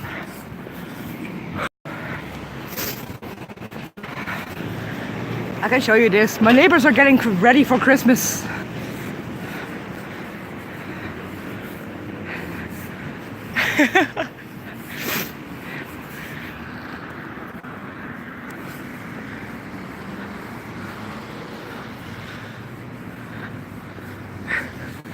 Don't go lay on your stomach then, idiot.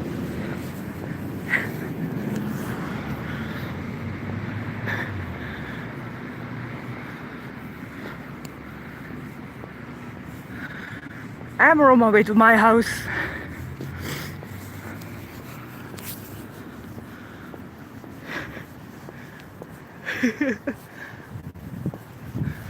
It's all good, Brian. Maybe you will make a hole in the concrete if it's hard enough.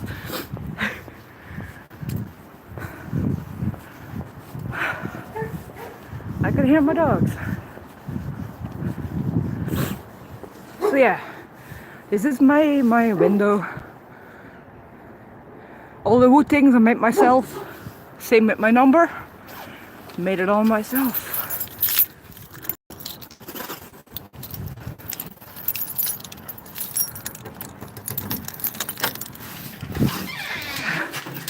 I I don't think condoms will do. Damn, meneer.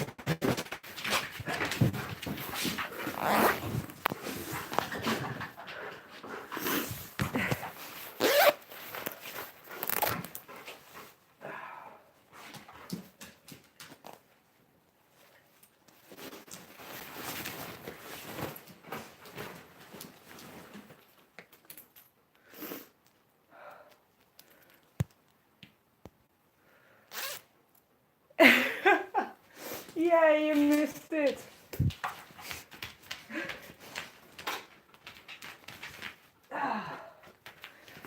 Whew, I'm back.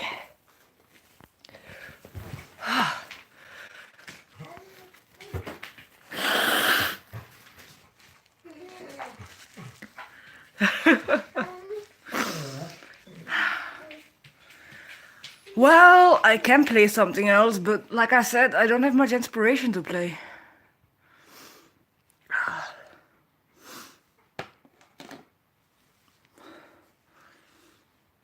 Whew.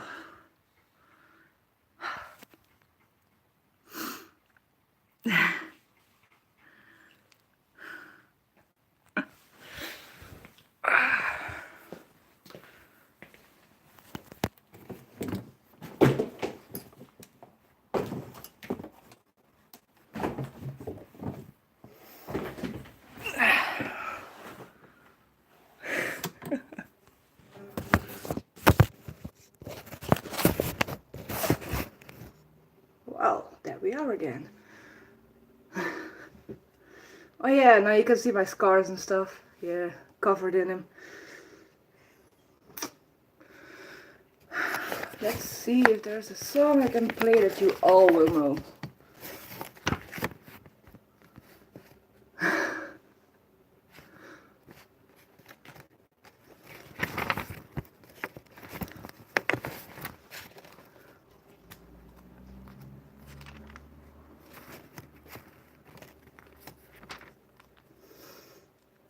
No. Christmas, really? Easter, night songs. Ah, well, this is a song that everyone knows. I haven't played it in ages. I think I'll play it last on my mom's funeral. But yeah. Okay, gotta move this phone so I can see the music. Or not.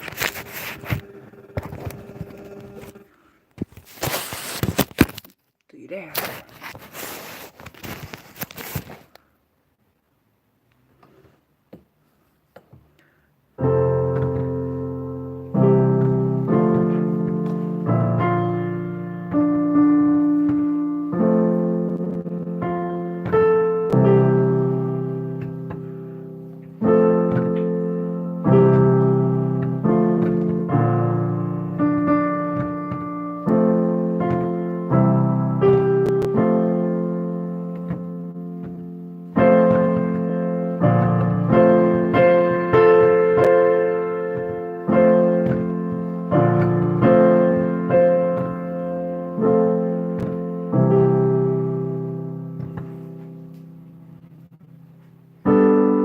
Oop.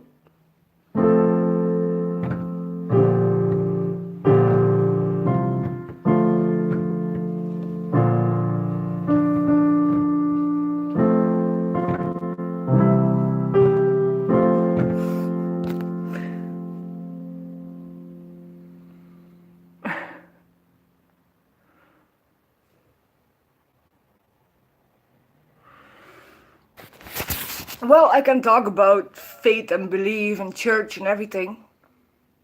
I used to be a soldier by the Salvation Army, but I was kicked out over here because I'm a lesbian and I used to cut myself.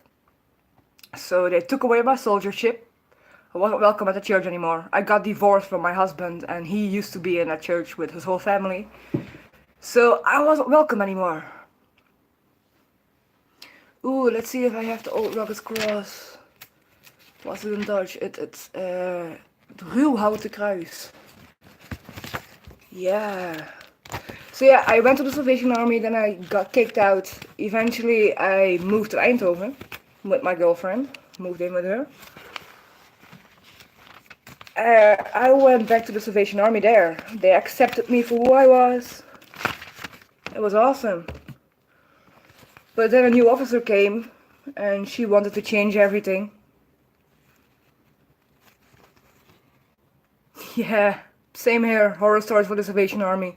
They try to be good and do good, and in the end, they only go to church on Sunday and do whatever they want during the week. Why would they believe in God? They go to church on Sunday. They will be forgiven, of course. Well, I realized I don't need a church to believe. If I go out in nature, I'm closer with God than wherever, so why would I? Let's see, het ruw houten kruis.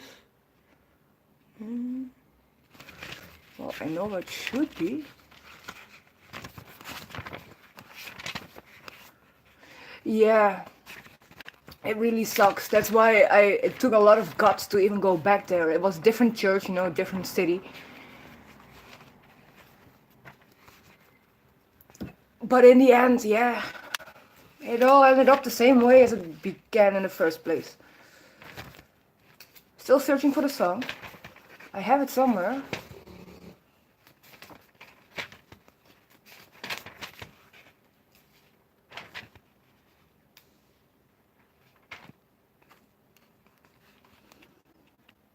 Nope, not the one. Where is it? Where is it? Whoop. Nope, not gonna do that. Back to piano.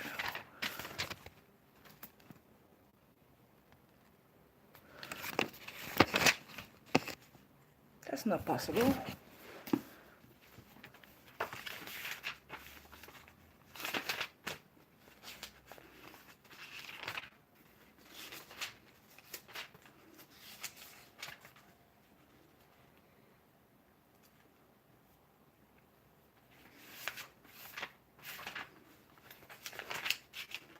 Was het aan het ruwhouten kruis?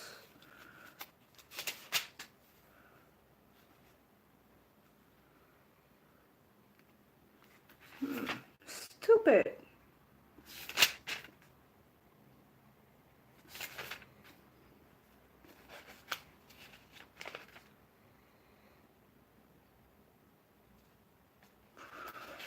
Nope. Golgotha. Nee. Ah, got it. Yeah. Whoops. I have two of the same books because it's a lot of work with flipping pages. 484, second page.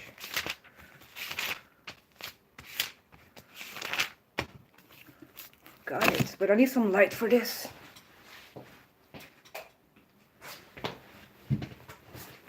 Even with my glasses on, I'm blind. A Facebook pictures of me wearing a cross necklace. Cool. Passing out before I share the shit out of me. Sucks it really. Yeah, it really sucks. But I made a lot of friends. They live far now, but they live about an hour and a half away from me now. But we're still in contact, so that's good.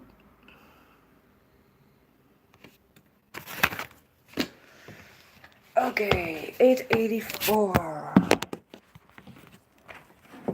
Oh no, 448. 484. Let's see.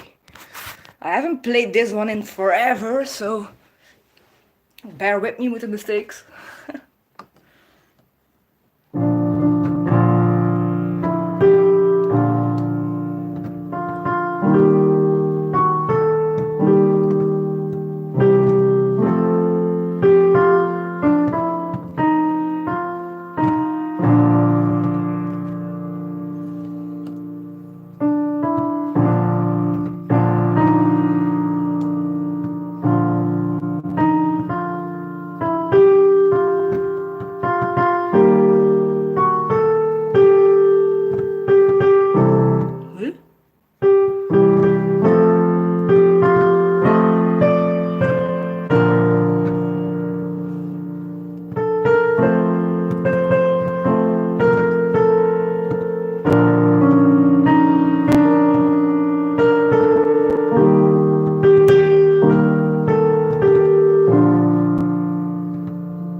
foam was in between the notes. I couldn't see the notes. Let's try again.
Thanks. Any other requests? Like I said, I have church books.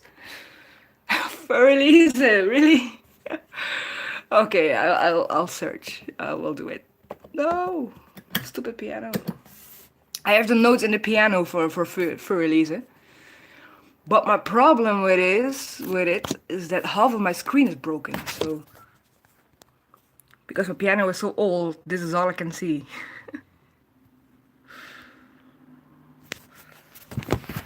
So I mostly play it by heart, and when it gets tricky, I can't see the notes anymore, so I have to stop.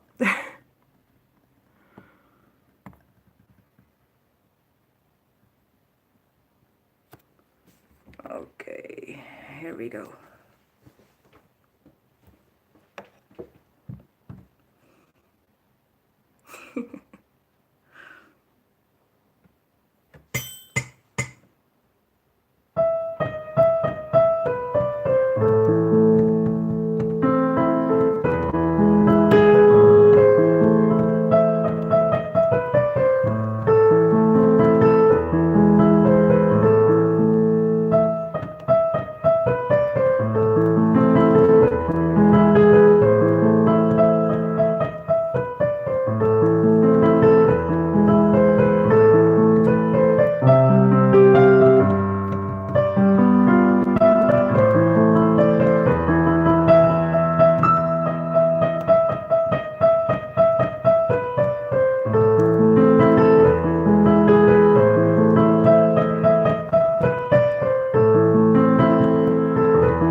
And then I lost the notes. So yeah, that's about it. On a hill far away stood the old rugged cross, the emblem of suffering and shame. And I loved that the old cross where the dearest and best for a world of lost sinners was slain. Thank you.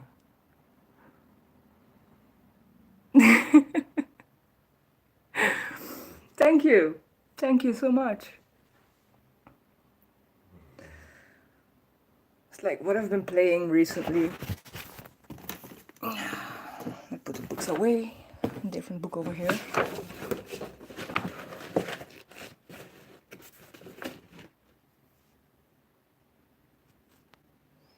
Let's see if I can find the correct song. Nope, wrong. That's just a depressing song. Deviate. One of these. No. No, I can't find it.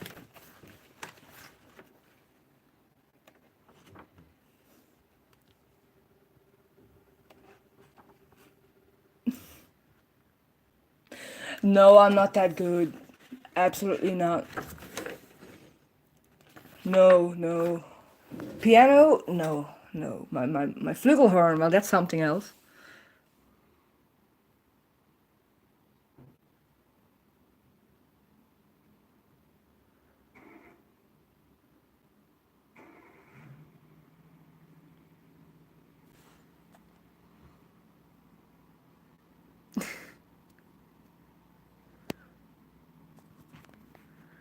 I don't know who optimistically cynical is, but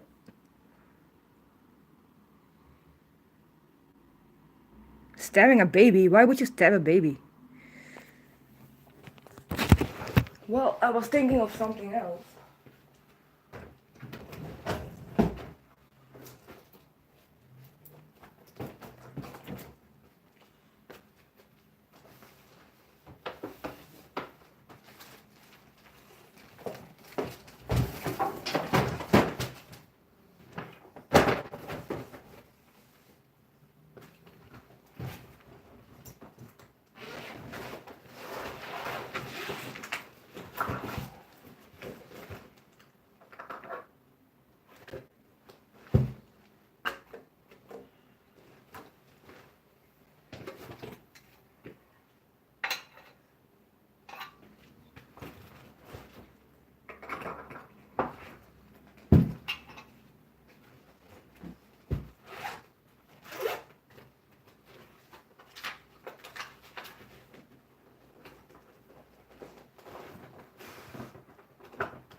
Yeah, I have to put some oil in my flugelhorn. Like I said before, this is my main instrument. I started playing this when I was 6, so 23 years this year. So, need some oil.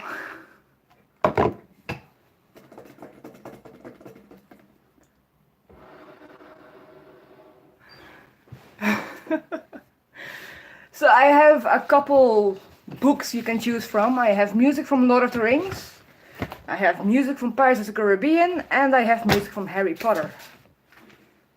Pick and choose, and I will play.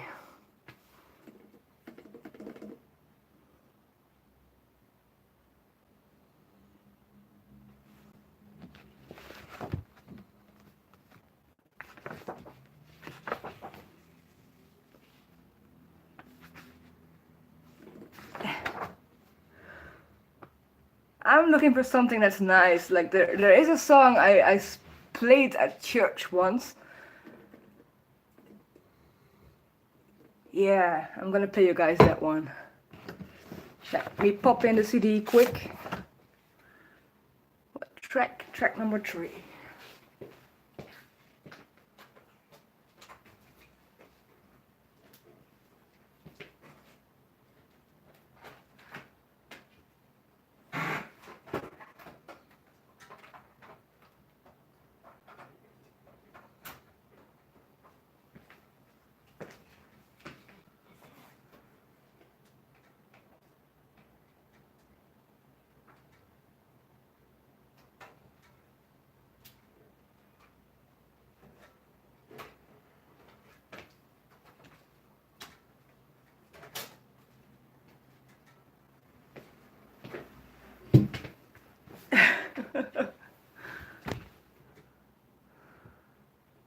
Good night, Brian. Hope to see you soon.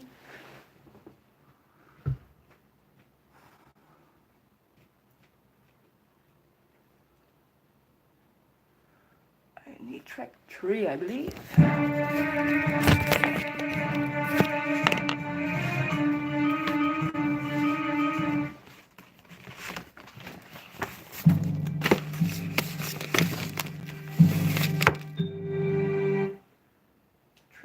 3. Here we go.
Sorry, the dogs.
Damn. I haven't played on my flugelhorn in about 3 weeks.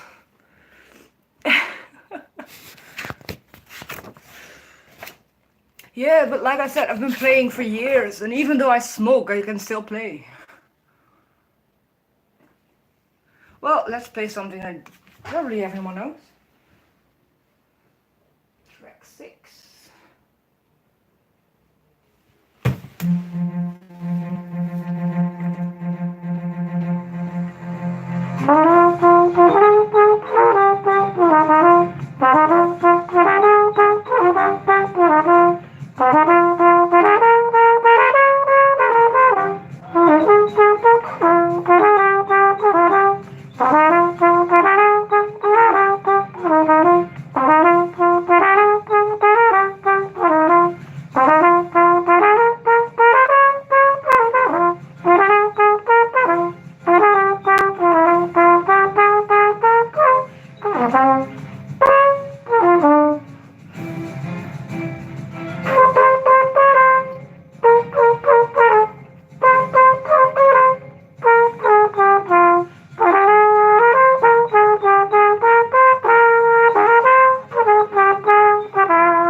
Well, I'm not gonna bore you more with my flugelhorn. I know that the sound is pretty loud that comes out, Even though I was trying to play soft, but yeah, and I have neighbors. Gotta think of the neighbors.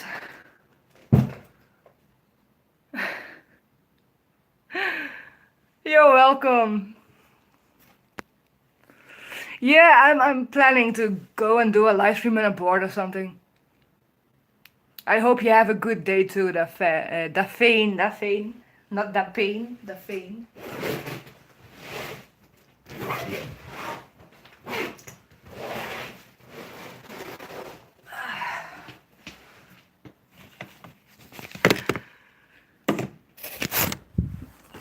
Yeah, well, when I used to go to the music school, I used to practice a lot. And my neighbors really got crazy about it.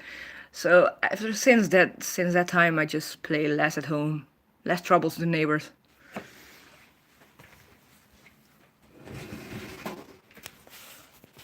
Gotta make it dark again.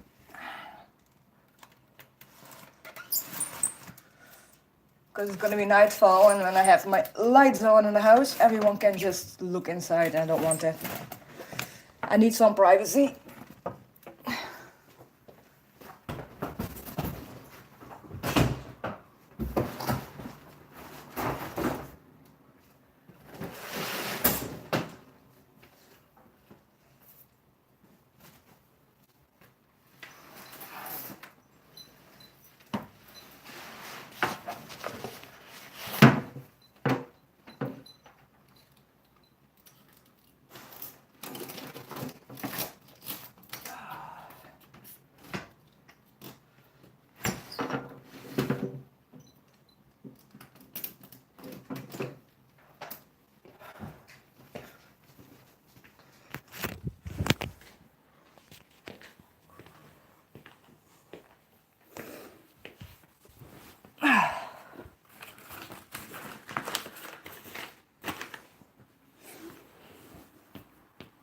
I'm back.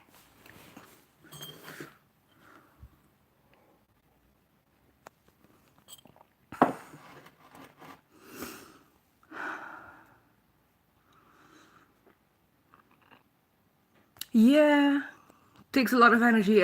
That's true. But like I said, I used to practice a lot, and I used to have band practice every week, so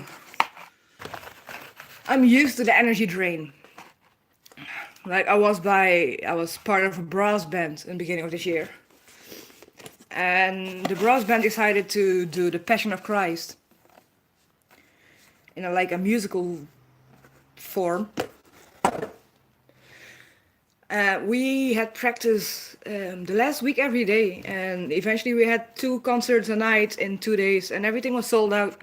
It was an awesome experience, and after that, I had the energy to play for hours at a time. But if you don't keep it up, if you don't continue practicing, you lose everything. You have to start over again.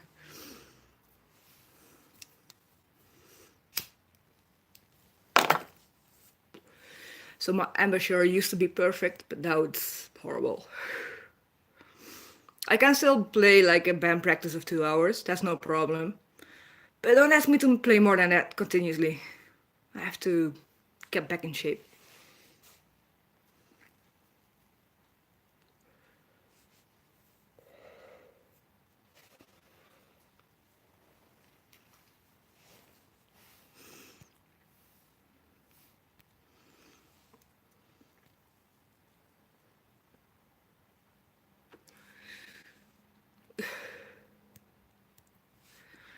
So what are you guys doing now?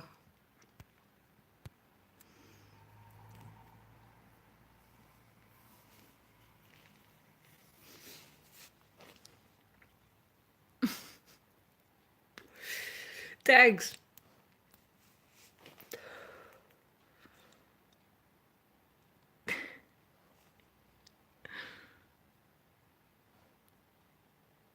Oh, thank you, Michelle.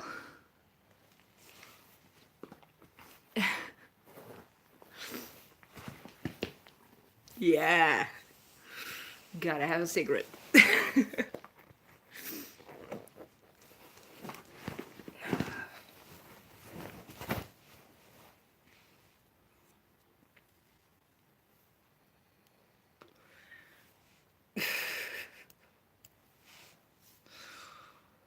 It's like I've been thinking to do something on YouTube for years now, but I never had the courage to proceed, you know? Because I know I have my talents, but I can even sing, but I'm too scared to sing in front of a camera. It's horrible.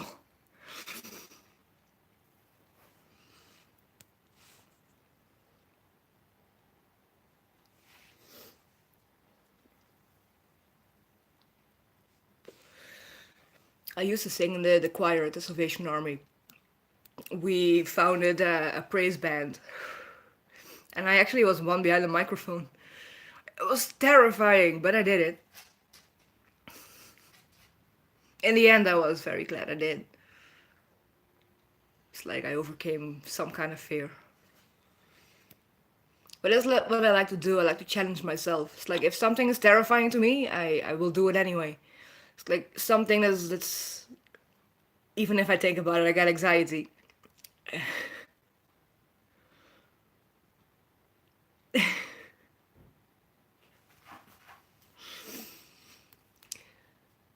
No, I forgot what I was gonna say.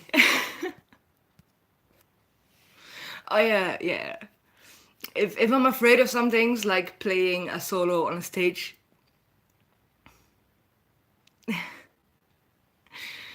I have stage fright. I'm afraid to make mistakes. I am a perfectionist. If I make a mistake, I'm like, oh my god, what did I do? So, but I actually competed twice in a solo concours, and I won. I won the first place both times, with most points of the judges.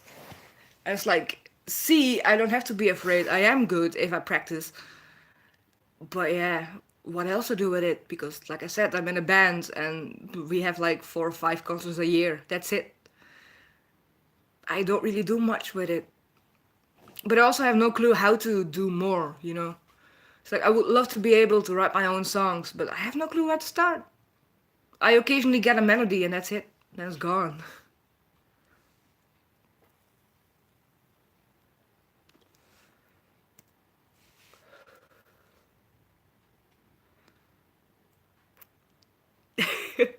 I tried that, didn't work. I almost puked my guts out when I was standing on stage.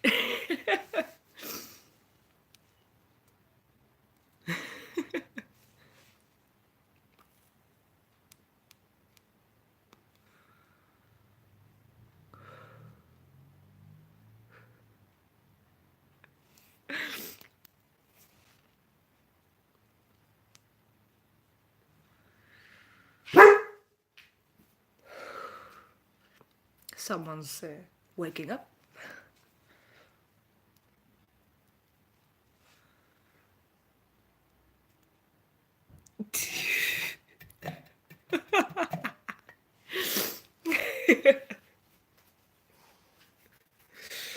True, true.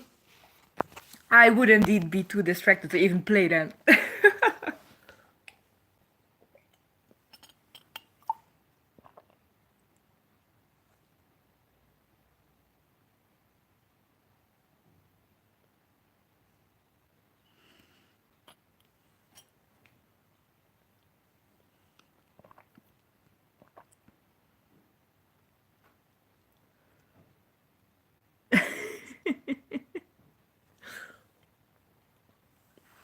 Well, my coffee was cold.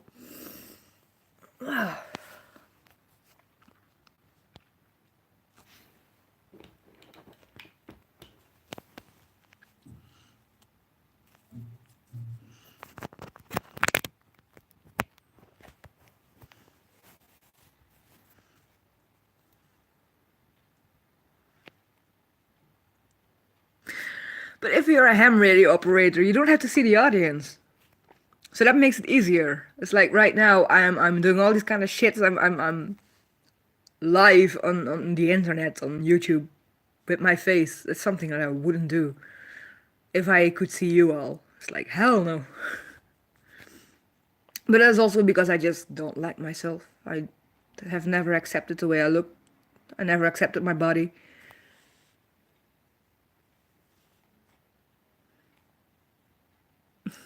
Thank you. Thank you so much. Oh, yeah, to teach the classes, yeah. Yeah, well, when I was in Eindhoven by the Salvation Army, I used to teach music. So I had 9 students, a couple older people learning to play the cornet. I had 2 people learning to play the horn. I had a couple kids learning how to play the recorder.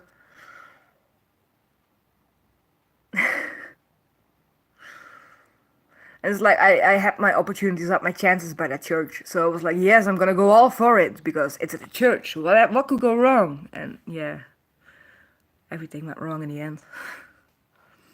Lost my students, lost my teaching opportunities. That made me very sad.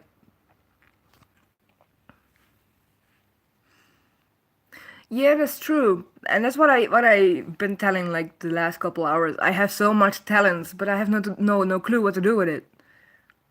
It's like I don't know how. I don't know.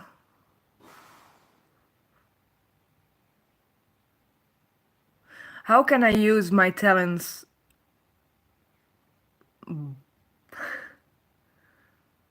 Ooh, can you bring me one too? Yeah, that's what I. When I was at the church, I did it for free. So I spent my whole Thursday from 9 in the morning to till 9 at night teaching. But I did it for free. And down here it's like I have no clue. People aren't that rich in my town where I live. So they won't spend a lot of money on lessons. So if I want something to start again, I have to do it for free. So basically like a volunteering job as teaching music. Because it's expensive to get music lessons here. It's like if I had my lessons and I'm old, if you're over 21, you're old. So I had to pay 1,200 euros a year to get my music lessons, and in total I had maybe 10 hours in a year. So that's not much. I only had 20 minutes lessons.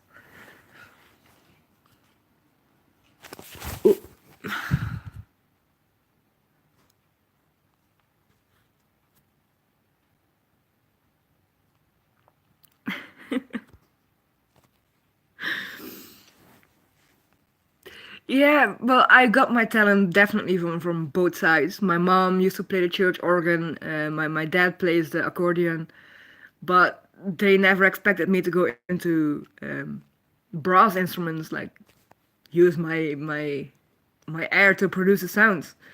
And I started in the first place when I was 6 because of my asthma, to control my asthma without medication. It worked because I learned how to breathe in a different way. So my asthma is under control, thank God.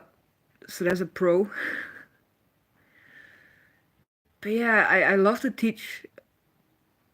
I prefer to teach like older kids, like 12 plus, because you can have better conversations with them. But like I said, the kids that I taught the flute, the recorder, they were 6, 7. But it's a whole different technique to teach them. And it took me almost 4 months to figure it out how to get their attention. Because they're like, "Nah, I don't want to learn this. Why would I?" So yeah, I tried to make it fun, and eventually it worked. But yeah, before I could start my next class next year, I moved back because of the breakup in the relationship, but also because I wasn't welcome anymore at the church. The new officer basically took over, fired everyone because she didn't like them. She wanted to be the boss. So yeah, a lot of people ran. Yeah, like I said, I started with teaching older people. So my first students were one lady was 78, one lady 50, and another one. What age was she? 40 something, I think. Yeah, I realized that I used to realize it. I knew it was a cult after I got kicked out the first time. But because the Salvation Army is the only church there is where a brass band plays instead of a piano, yeah, that was my church, you know? I could play my music in the honor of God. I could give my talents. I could share my talents with everyone and play in His name. That was the only reason why I wanted to go back because of the music. But everything else in there is no. You don't want to be there. Dogs are snoring in the background.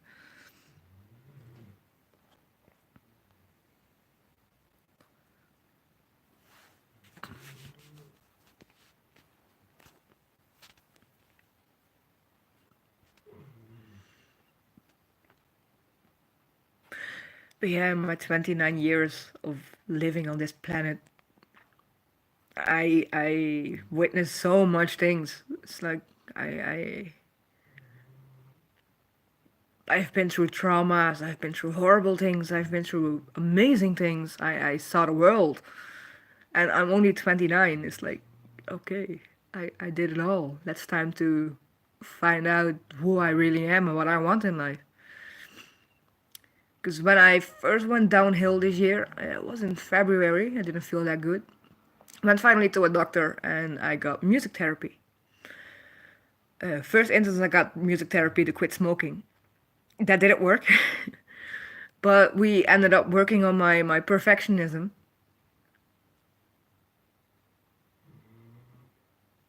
Cool.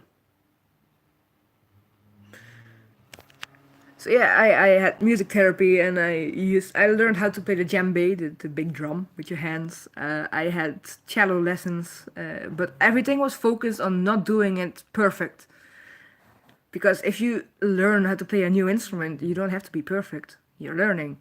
But with me, it was like with the cello, I got my first lesson and I did everything perfect, and she had a hard time to forcing me to make mistakes. I had a lot of, I learned a lot from those music therapy sessions, and eventually the music therapist herself told me, "You're the first person in my 20-year career that I'm actually gonna advise to become a music therapist." Because I can play anything and music is my life. So it's like, yeah, I want to be a music therapist, but how do I get there? Because first you have to. Yeah, yeah, she used to, with beating the drum, she used to play different rhythms to make sure that I would lose it and just stop playing. And then for her, the goal was that if I stopped, that I would not completely beat myself up because I made a mistake, but just go on and continue playing. It took me a lot of hours before I finally could do that. But I'm still a perfectionist.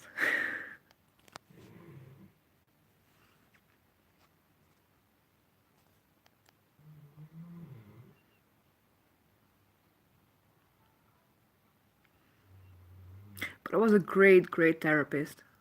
If I want to be a music therapist myself, there's no official schooling or anything, no official education to become a music teacher.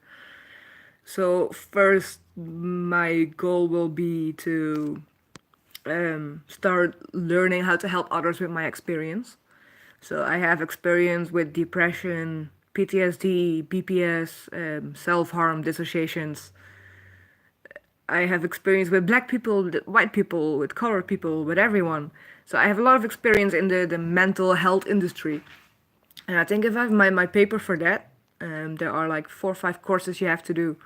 And I'm gonna start with one in a couple months. And when I finish with that, I can go to the music therapist education thing. There's also a couple courses because it's not really a profession over here.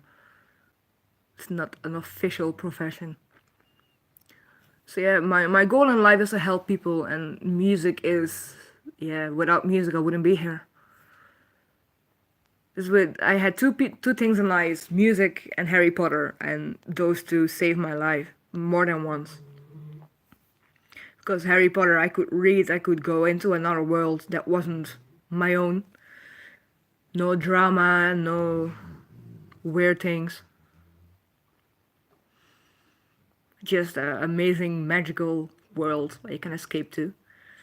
And music for me, in music I can put some of my emotions, not all. My emotions are like a big no-no in my life. Nah, not really a no-no, it's a big problem. My emotions go all over the place. I can't always control them. And if it gets too high, I go into dissociation and occasionally hurt myself during that. And then if you wake up, it's like, oh my god, what the hell did I do? So yeah, music helped me to get rid of some of the emotion. And eventually, when I was 16, I think it was the first time I tried to commit suicide. Um, but we went with the band to Scotland, so that was for me a reason to continue and to go on. And when I was 18, I took an overdose, and I really wanted to die at that moment until I heard a song that I used to play, and that made me realize I don't want to die. There's so much more to live for. It's like my life sucks at this moment. I took all those fucking pills, but I don't want to die. So eventually, 6 hours later, I went to the hospital, ran away a couple hours later. But that was for me like the music was for me the reason to go on. Ah, thanks, Michelle. But I can talk about it now, you know. I had almost 10 years of therapy. I learned a lot.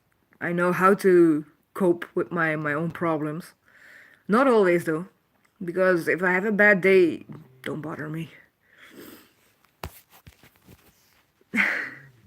Thank you, Diana.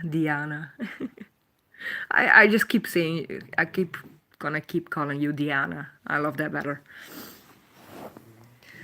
But yeah, eventually I got out of it. I used to self-harm age 6 to 12. I used to bang my head against the wall. Oh. Eventually when I was 12, I used to start cutting. More scratches than cuts, and I stopped again because I realized it's not good and I can't hide my cuts anymore. But when my mom died when I was 18, cutting was for me the only way to survive, to cope with my emotions. I was feeling so much, and hurting myself was the only way to make all that go away. Because I've basically been doing it my whole life in some way or another. Yeah, my brain thinks it's a coping mechanism. So even though I know that I don't need it, my rational brain knows I don't need it. Don't need to cut myself. But if I go into a dissociation, like a blackout, I just zone out. I do things, and then I wake up and I see the damage. It's usually cuts everywhere. But thank God, not that bad yet, so I don't need to seek medical help or anything. And plus, with all my experience with cutting, I can help myself. Because also I have a lot of bad experience with hospitals. Because if you cut yourself, you do it for attention or because you love pain. And if you love pain, you don't need anesthetics or anesthesia to be cut up, to be stitched up. No, we're just gonna do it without. Or they just send you home because you did it yourself. Go have fun with it. So all those experience added up to not really wanting to go to a doctor anymore. And my pain level is so high, I just keep going. Like I said before, I had a broken ankle and I kept walking. I had lots of broken bones in my body and just keep going. I just force it away and then we'll see. And I think because of all the pain that I did to myself, the way that pain goes to my brain is different, I think. It's like I know it should hurt, but it doesn't hurt that much.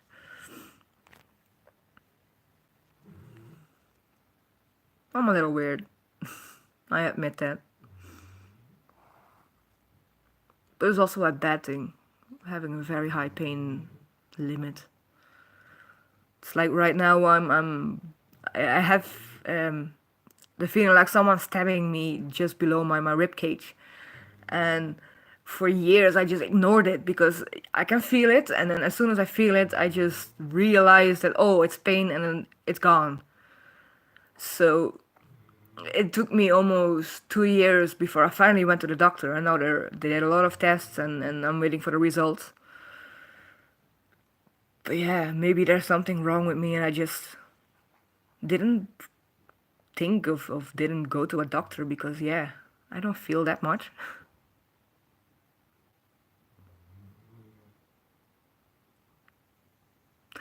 Oh, thank you, Michelle.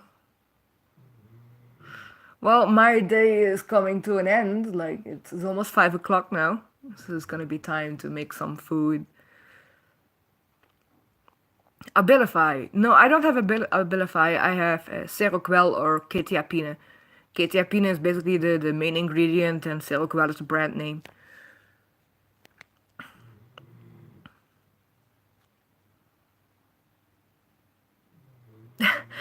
I wish you could too.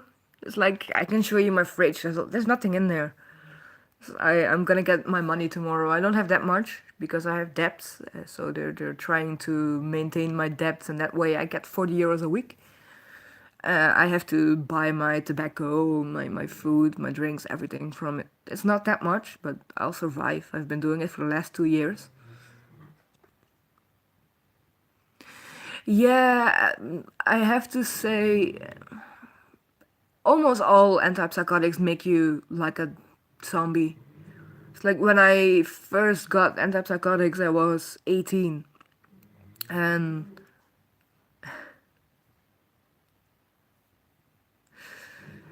I only do groceries like once a week when I get my money. I just make a groceries list on my phone. I write it down and I search for all the cheapest things and the things on sale that will make me last for a week. So I usually eat a lot of ramen or potatoes because potatoes are cheap. Yeah, I think I'm gonna do it again pretty soon. Maybe tomorrow. And Saturday won't. Well, maybe I can do a little one from the train. I gotta go to Eindhoven to my ex-girlfriend to pick up my last stuff. So my washing machine, my TV, my bike, my air fryer, a couple DVDs and clothes are still there. So I finally gonna pick up my last stuff from her. Finally, then I'm completely free. Then I don't really have to see her anymore. Because what she did to me last week was horrible. Yeah, well, she bought the dogs, and we had an agreement if the relationship ever ends, the dogs are gonna be mine. So I told her, but because I don't have that much money, you have to be able to buy the dog food. So she's buying dog food, but I have to take a train an hour and a half to go and pick it up. So last Saturday I went to pick it up, and her son was there. So the first time I saw her son after the breakup, and he jumped me, he hugged me, and he didn't want to let go. And I asked, "Where's your mom?" So he's like, "Yeah, mom is in the cast again. She broke her ankle." It's like, okay, so where is she? She's upstairs with, but before he could end the sentence, she screamed that I had to go downstairs because I was almost upstairs. And she opened the door and I saw she was laying in bed with someone else. And I was like, you knew I was coming. I gave you the exact time I was coming. And still, you do that to me. That's so disrespectful. So that was for me the turning point. Like, I need to get my stuff out of there as soon as possible, and I gotta figure out how to pay the dog food myself because I don't want to see her anymore. It hurts too much. Like, I had a big band-aid over my feelings and my hurt about the breakup, and she just ripped it off one shot, and everything's back. So yeah.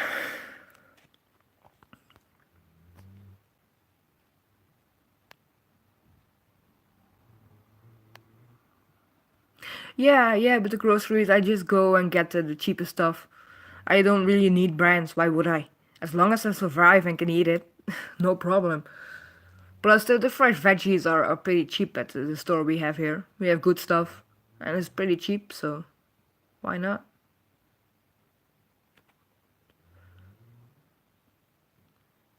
Yeah, well, first she was like, "Here's my bank card, and you can use it to buy the dog food." A week later, she needed the bank card back.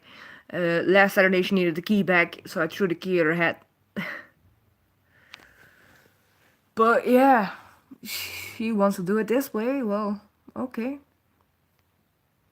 But I think there is a food bank for dogs, for animals. So I'm gonna try and see if they can help me. Because being attached to her like this is, nah, it's a hell. Because every time I'm in the train, an hour and a half, my anxiety is building up. And then when I'm finally there, it's like a massive highlight, and then I still have to go an hour and a half back home with the train, usually filled and packed with people. And if your emotions are high and you're in a train for an hour and a half, that sucks. So I usually have to wait like 2 hours before I'm home, and then I can finally let my emotions go, but usually it's already too late by then. So she at the moment is a really big cause of my mental problems, my dissociations. So if she says something to me and I don't have that much time to be alone and comprehend what happened, yeah, I might break down in the train. Well, you have states, we have provinces. So Holland has 12 different provinces. Provinces you can call like states, but a little bit. And she lives like an hour and a half by train away from me. It's 200 kilometers. I don't know what it is in miles, but an hour and a half by train, 2 hours each by car. Yeah, I still have to deal with her, even though I don't want to. In the beginning, she was like, "Yeah, you can see you can see her son then whenever you want." And I asked 6 times now if I could have him for a day or for a weekend, and every time she's no. So even though I took care of that child for 2 years, I gotta let it go because it's too much hurt. I tried to save the little boy. He's been through a lot, so I've been trying to help him get on the right path, but well, that's something that she wouldn't do. She wouldn't mail me cash. Nope. Plus, because of my debts, I don't get mail. So my mail goes directly to the person that's taking care of my debts and my money. So if I would get a mail, then they would be happy. It's like, yay, we got money, and I still don't have dog food.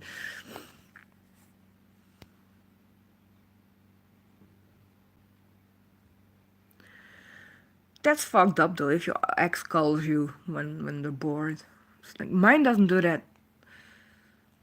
She broke up with the sentence, "Yeah, I hope we can stay friends. I want to be friends." And I finally gave her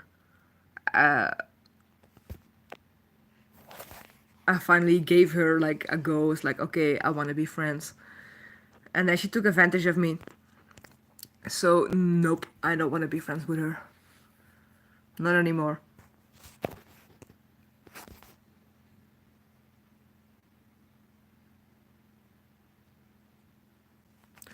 True. True, you have your own life, and it's like a closed chapter, so why do you continuously want to go back to it? Because, of course, I had good times in the last 2 years in the relationship. I had some good moments, but I had also a lot of bad. But eventually, when I was out of the relationship, I figured out what all went wrong. So for me right now to see her, it's like, no, all this anger comes up, and I was raised with one little sentence: if you get mad, your mom will die, because she was a heart patient. So since I was a little girl, I was forced to not show any sign of anger. I wasn't allowed. So now I'm 29 and I still don't know how to properly get rid of my anger. So every time that she contacts me or I have to see her, all this anger pops up and I have no clue what to do with it. It's like I want to attack her, I want to kill her, but it's that bad. It's like it's anger from 29 years that's all coming to the surface at once, and I have no clue what to do with it. So to prevent myself from doing anything stupid, I just want distance. I don't want to see her.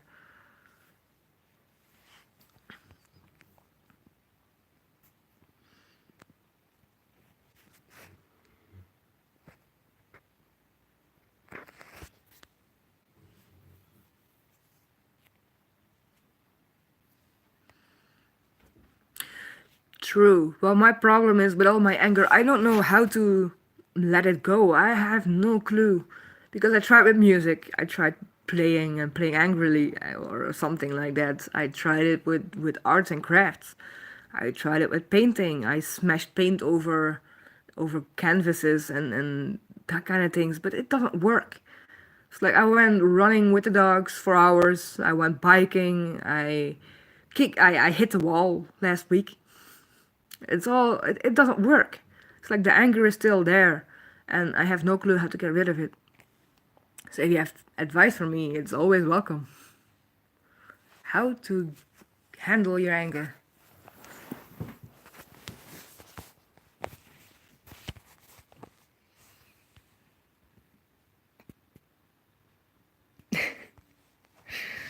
Yeah, I tried that, but it didn't work. Gonna make myself another coffee. Damn, it's dark in here.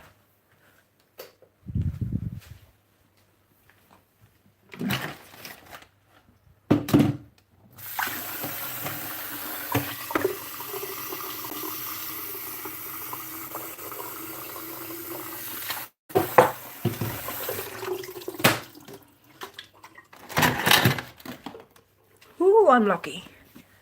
A knife fell on my foot.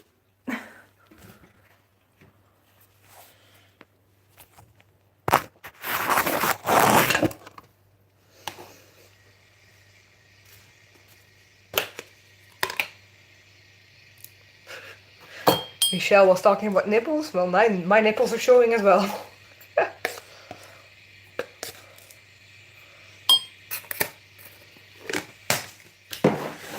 I have a no bra day. Not in the mood.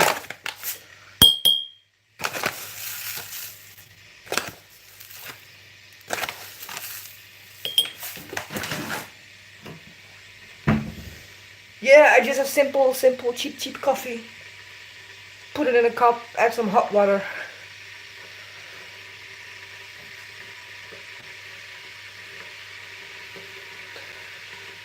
Oh damn, if I'm looking at this, need to lose some weight.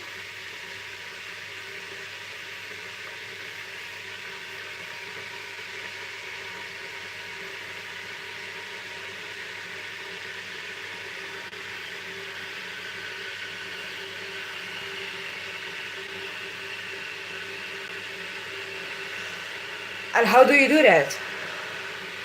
How do you put the person to the other person? How do you put the anger on another person? Because I'm afraid if I let my anger go, I will hit people, and I don't want to do that. I'm a nice person. I'm someone that never hurts anyone or anything, except myself occasionally. But yeah, I don't know.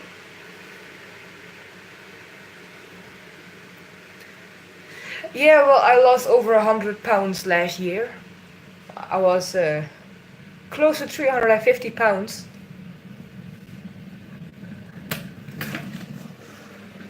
But now I have a lot of excess skin and stuff.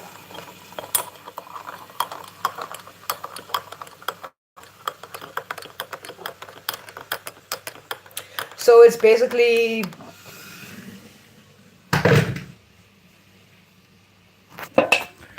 true.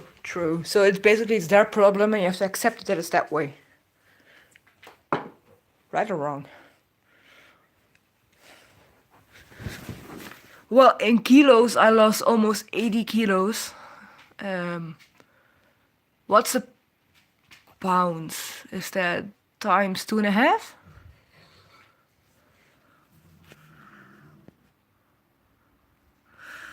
Okay, so 80 kilos, that's like, damn, 160. Did I really lose 200 pounds? I thought it was 100. Damn.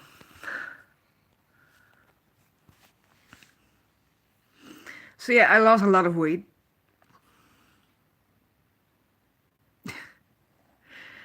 Damn, I lost almost 200 pounds. Yeah. Well, that mainly happened because I thought it was stress related, but apparently my doctor thinks it might be something else. I couldn't hold any food or water in for weeks. I was only puking my guts out, especially when the relationship ended. I lost weight again because I couldn't hold anything down. But apparently, it's not stress related, it's something to do with my bowels. So, the 12th of December, I'm gonna get the results of all the tests that I did, a CT scan, blood work, all kind of things. So I hope it's nothing bad, but yeah, it's still in my mind, you know. Because I did took an overdose of paracetamol when I was 18, and that damages your liver. So I really hope I don't have any liver damage. I really hope.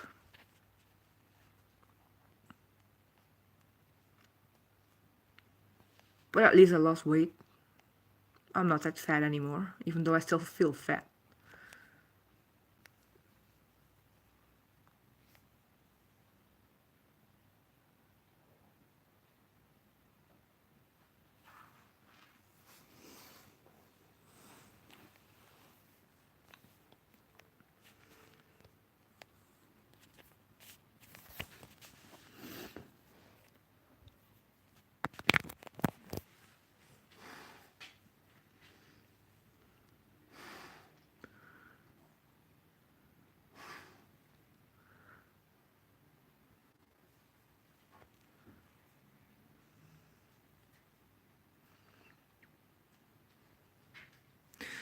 Yeah, that's hard though.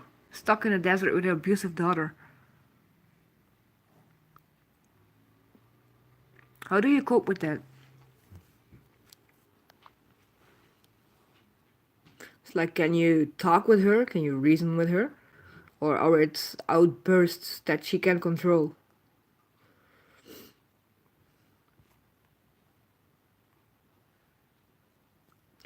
Yeah, I'm pretty tall too. I think it's 6'9".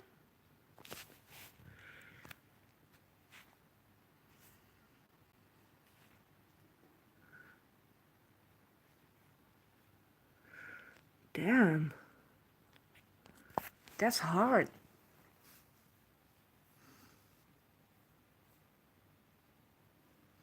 Well, I have a very abusive brother. He basically ruined my childhood. So I kind of have some experience with abusiveness. But for me, it finally resolved when I moved out of the house. But because I got married, then I got divorced and I had to move back to my dad, and my brother was still there. Eventually, I got my own place, and that made me release all family ties.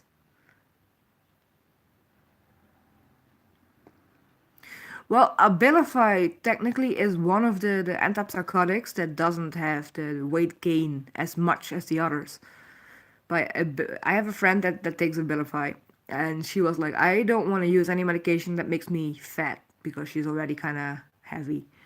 So they gave her Abilify because the side effects are more eating less than eating more. The ones I have, they make you gain weight. Because all the weight I gained was because of the medication. I didn't know about the side effects, and I didn't know that the hunger I had was pill related. So I just kept eating. But now I know what it is, and I know to not eat.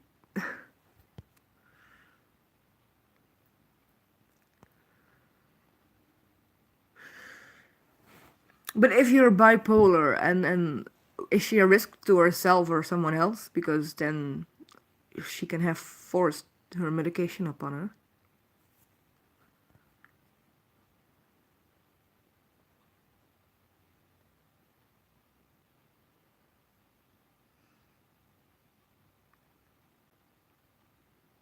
Yeah, it's the same with my brother. He can kiss my ass. I'm a little bit more rough around the edges. I say ass.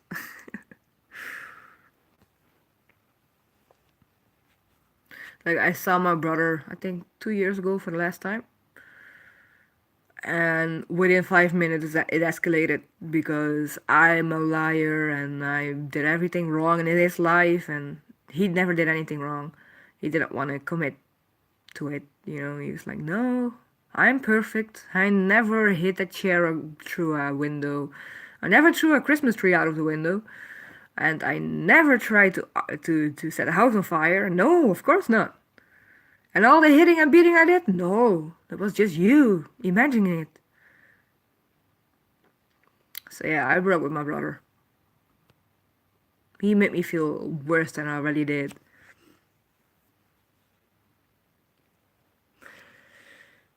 Yeah, we had chairs flying around the living room on a weekly basis.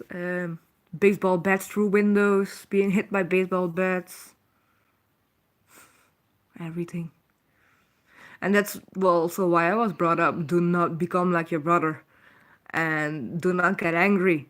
Because my brother did everything out of anger and drugs related.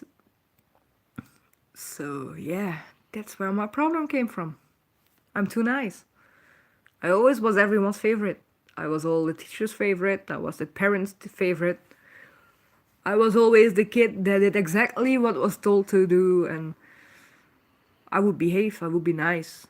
I would always ask to help someone. It's like if I was playing, if I was on a play date, I would ask the parents if I could help with anything, if they needed a hand doing the dishes or anything. But that's how I was raised, you know? I basically was raised to be a good person, but yeah, in a wrong way. Because yeah, I am a good person, but it doesn't really help me.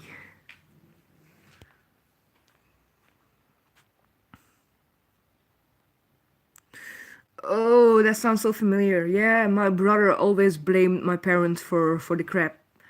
It's like they never the one line he used the most was his life went completely sour when he was 7 and I was born. I was the cause of his problems.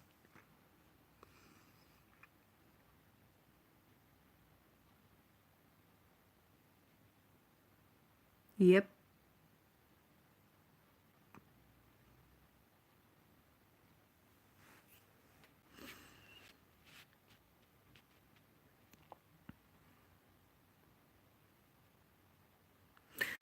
Yeah, that's true.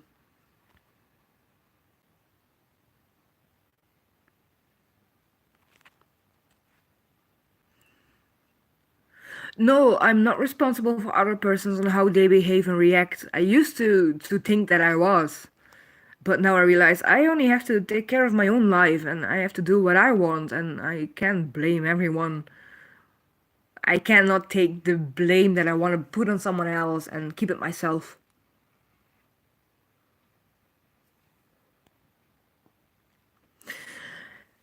Yeah, that's also fucked up.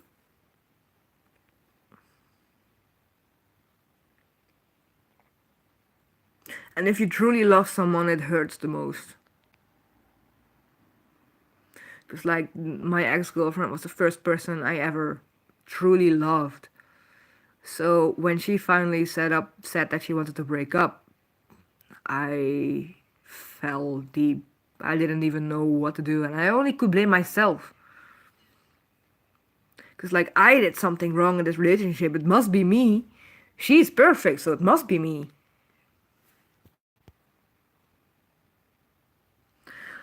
But now I'm 2 months later, and I finally realize, hey, it wasn't me. She took advantage of me. I wasn't the problem. I'm just the crazy lunatic following everyone's orders and trying to be perfect for everyone. But I finally realized you cannot make everyone happy and you cannot make everyone like you. That won't work. As long as you accept yourself, it's you come a long way. So I'm back at that spot, accepting myself first.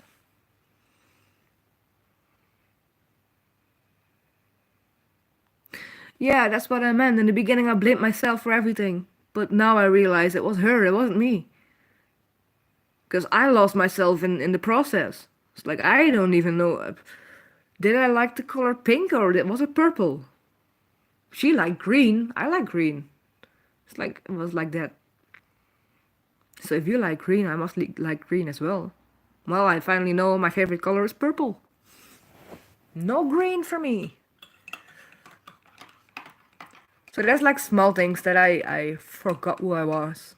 My simple things. What do I like? What do I love? And how do I cope with myself? How do I cope with my mood swings? Because like today is like a calm day. I forgot to pick up my prescription a couple days. So I didn't have my antipsychotics for I think 4 or 5 days. So the last couple days were rough, and last night I took them again. I finally slept for hours. Yeah, lavender. Yep. I love all ranges of purple, from the light ones to the dark ones, as long as it's purple.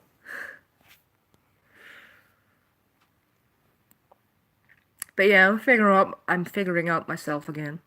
It's hard, but it's important to know who you are and what you like.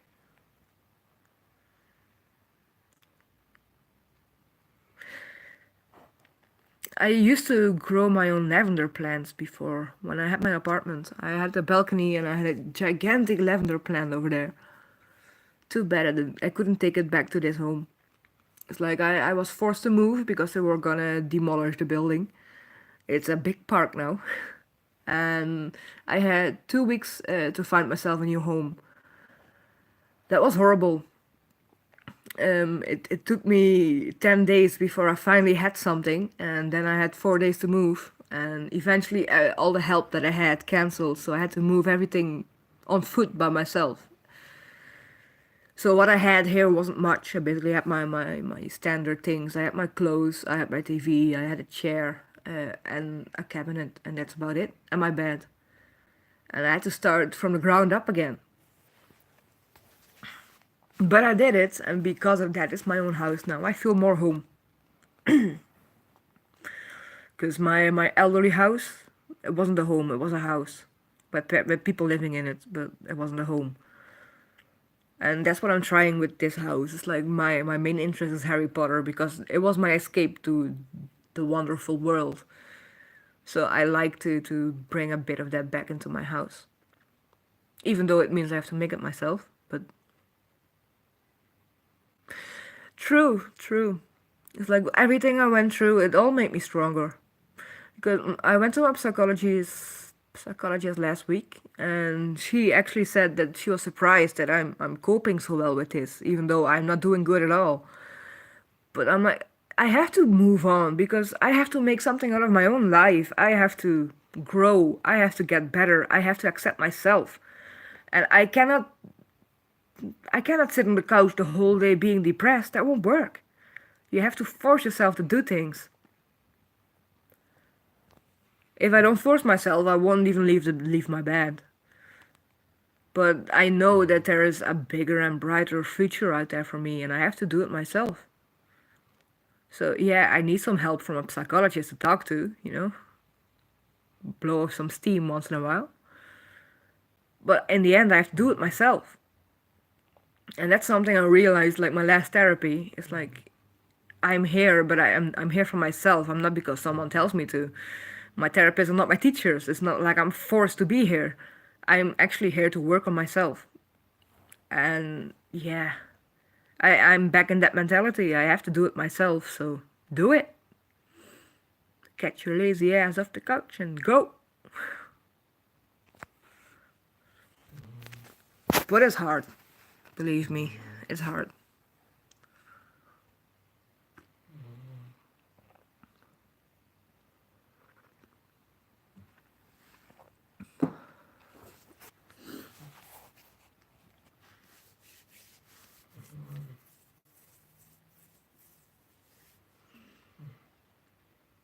Yeah, but I'm still not very good at accepting compliments though. Because I have a couple of friends and they compliment me because some knew me before when I was in a deep dark hole of daily cutting myself and ending up at the hospital needing stitches and everything. I'm now in a situation where true. True, only easy things are usually bad. But yeah, if you have a straight line as a life path, it's like it's too easy. You need some bumps in the road. From all the bumps you have, you can learn.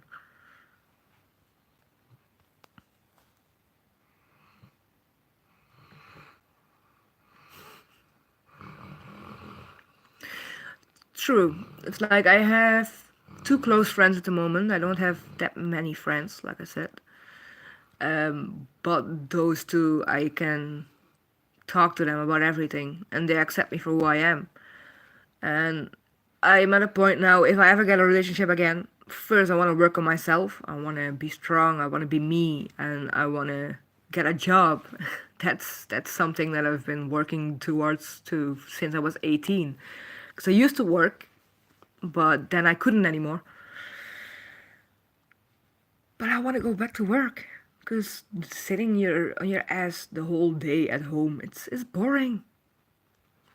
So right now I'm trying to go back to a wood shop that I used to work in. It's for mentally people with mental problems. But I need to make a lot of phone calls to even get that. Yeah, well, I have one friend, and it's like she introduced me to my ex-girlfriend, and she's like, I feel like I'm in the middle of everything, so I don't talk with her about my deep, deep things. It's like I had my first dissociation where I harmed myself again in the first week that I moved back home, just a week after the relationship ended. And she told me, if you start cutting again, I'm not your friend anymore. So I was like, okay, am I gonna tell her or am I not? So eventually I told her last week, so it's almost 2 months later, I told her, and she's like, but are you doing it on purpose? It's like, no, I have no control over it, it just happens. And she's like, yeah, there's a difference. You don't choose to do it, so there's nothing wrong, and I still want to be friends with you. But still, I think if you accept me truly for who I am, if I purposely cutting myself or not, just accept me. It's like not like I'm gonna force my scars or wounds upon you. Hell no. I'm ashamed of them enough for myself. Yeah. It's like thank God this video doesn't properly show my scars because I'm literally covered from head to toe in scars.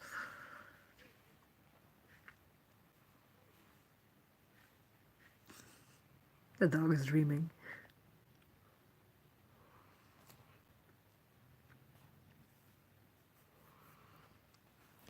Yeah, my other friend, we didn't have that much contact before my relationship started.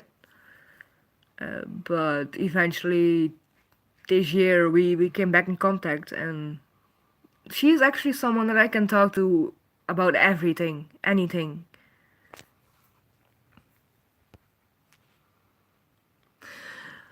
Yeah, but still, it's not that simple with cutting. It's not like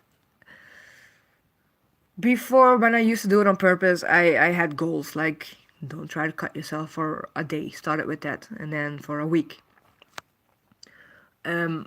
But if someone else says that I don't want to be your friend because you cut yourself, that's not a motivation to stop. That's more like see no one loves me, and it will be eventually will a reason to cut if you would do it on purpose. But like I said, I'm not doing it on purpose anymore. I'm doing it when my emotions get too high and I am too late to respond to it, and then I get a blackout and I cut myself during that, like I said before. So I'm not doing it on purpose. I don't want to do it. I know that I don't need it, but it still happens.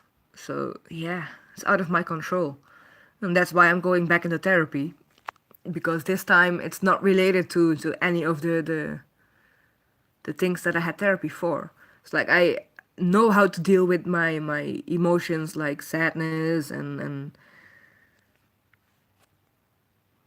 yeah, true. I know exactly what happens with me, and I know exactly what went wrong, and I know exactly what I need to get out of it. And that's why my psychologist thinks I'm so strong, because I finally know what I need and what I want. Because I don't want to cut myself. Hell no. I hate it. I hate it. I'm ashamed for it. I'm ashamed of my scars. I, yeah, even going to a swimming pool. Oh my god, no. True. That's it. Because my friend thought that if I was gonna cut myself again on purpose, I was doing it for attention. It's like, no. You don't get the reason behind it. If you do it on purpose, you cut yourself because you want to get rid of the feelings that you have, the thoughts. You just want emptiness or nothing. You want something else to focus on. So yeah, it's not attention seeking. At least not in my case. It wasn't. It never was. It was just to cope with things. And now I have my handles to cope with with things in life.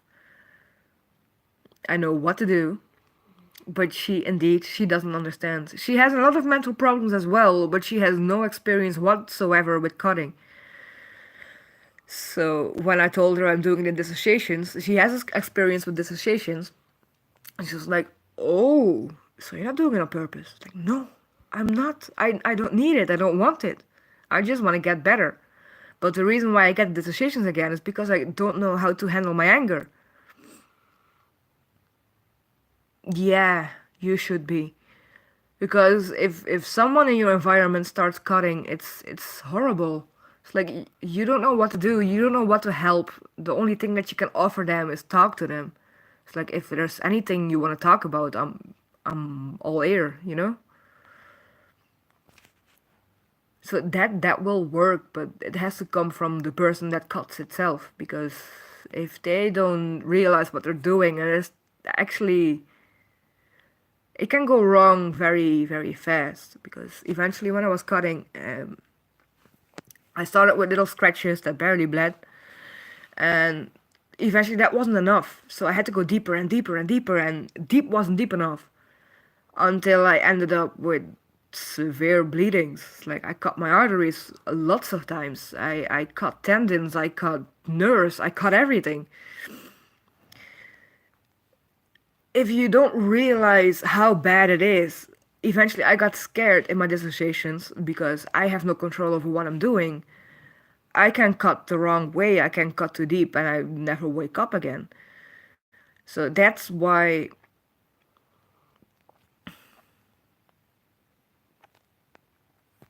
Not really, just be an ear. That's it. It's like just listen to them, and don't ever force them to the sentence. If you cut again, I will not be your friend, or you have to stop cutting. That won't work. You have to be nice. You have to be understanding, and it's like try to figure out with the person why they're doing it. Why are you doing it? What do you get out of it? Are there replacements that you can try to use instead of? There are a million ways to talk with someone about that, but usually they try to. No, they just start wrong. It's like, I know that you cut yourself. Yeah, you don't start with that.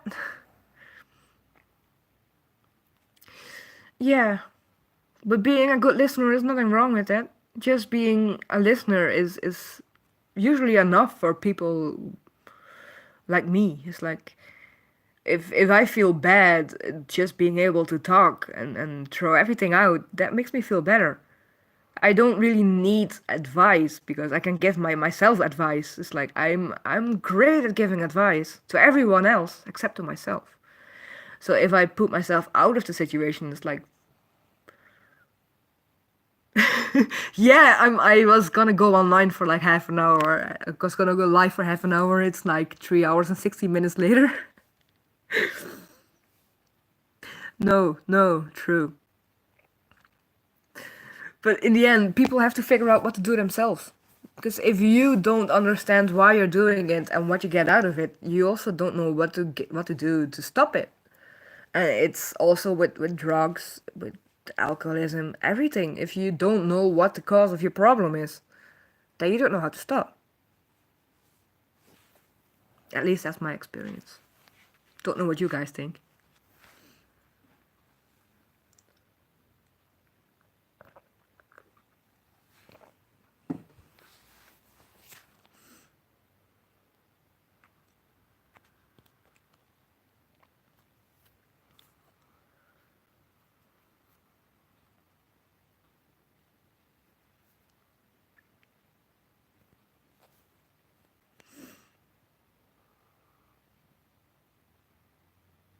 Also, some great advice. Also, always try to get some positivity out of the person. It's like try to figure out what they still like, even though they're depressed or going through shit. Find something that they can still get a little bit of happiness from. Because if you have one thing, you can, yeah, grow from that. It's like when I was suicidal, I've been suicidal for years.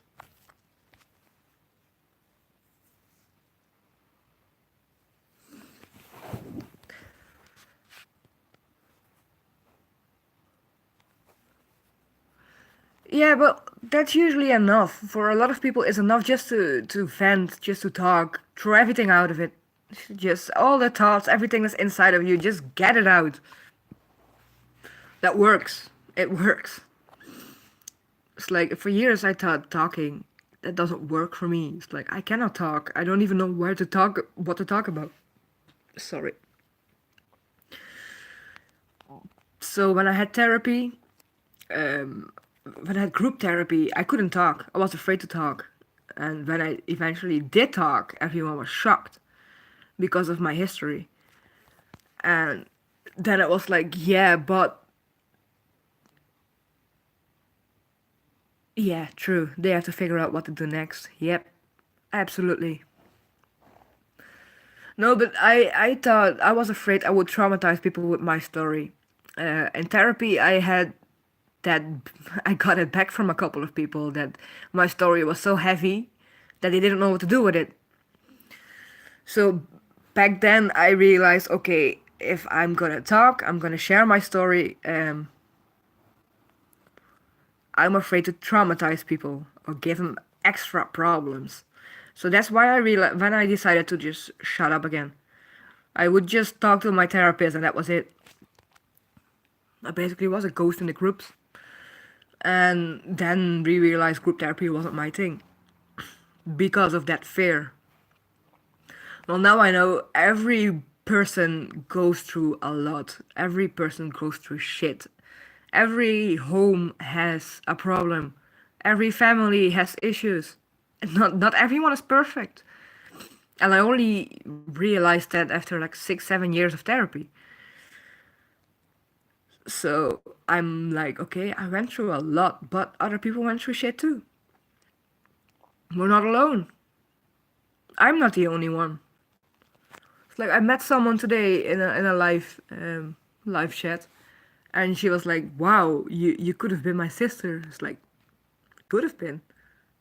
It's like mentally, but that's because everyone goes through a lot of shit. It's just how do you cope with it? How do you end up dealing with what you've been through? Because in the end, you have to do it yourself. You have to make something out of your life. No one else is gonna do it. Only you. And that's basically advice that I give most people that come to me.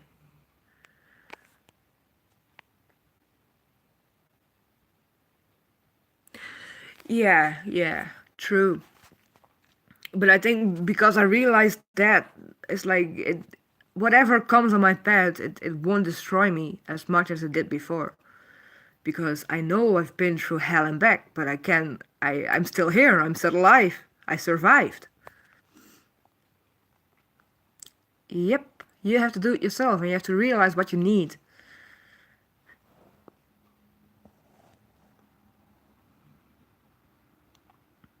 Because I have my friend, my one friend is pretty depressed right now, and she's like, yeah, I want to talk to you because you seem like you have everything together. It's like, but I don't.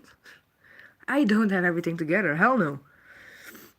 I just know what I want. I know what's wrong with me, and I know what I need to get better. And from there, we will proceed. From there, I will proceed to make something out of my life. Because I don't want to be the way I am now for the rest of my life. Hell no. Thank you, Diana. That's so sweet.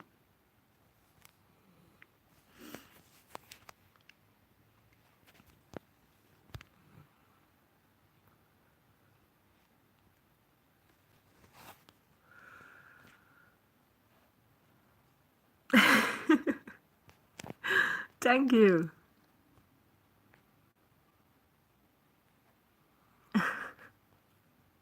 So, Crystal, where are you from?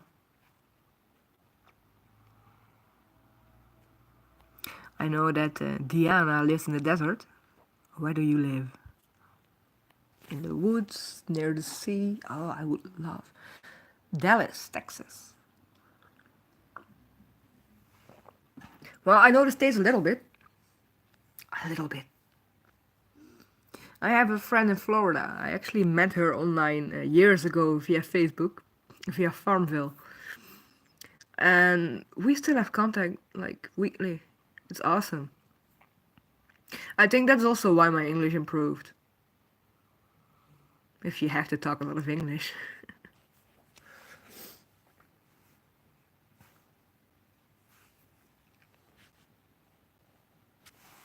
And it's dark outside.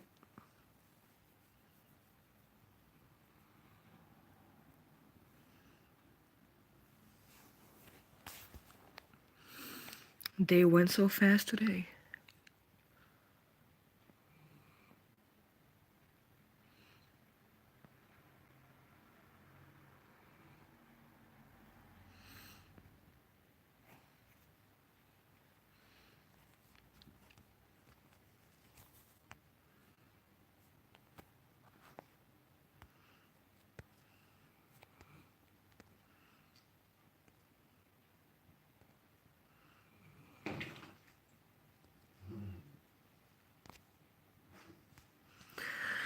So guys, I'm gonna leave you for now.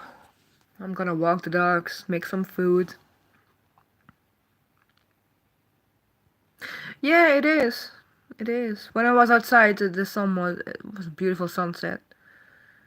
And eventually, when the sun is gone, it's dark very quick.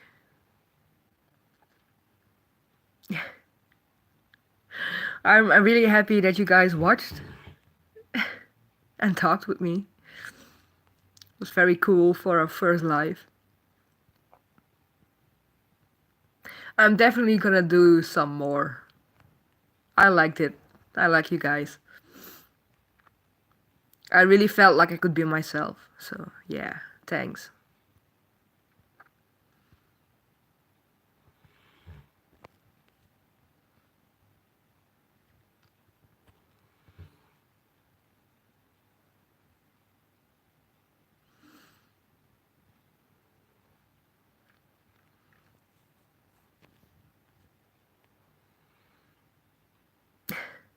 Okay, cool. Well, one more view of the doggos.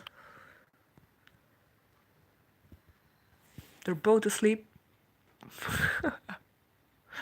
So now I have to wake the poor doggies up.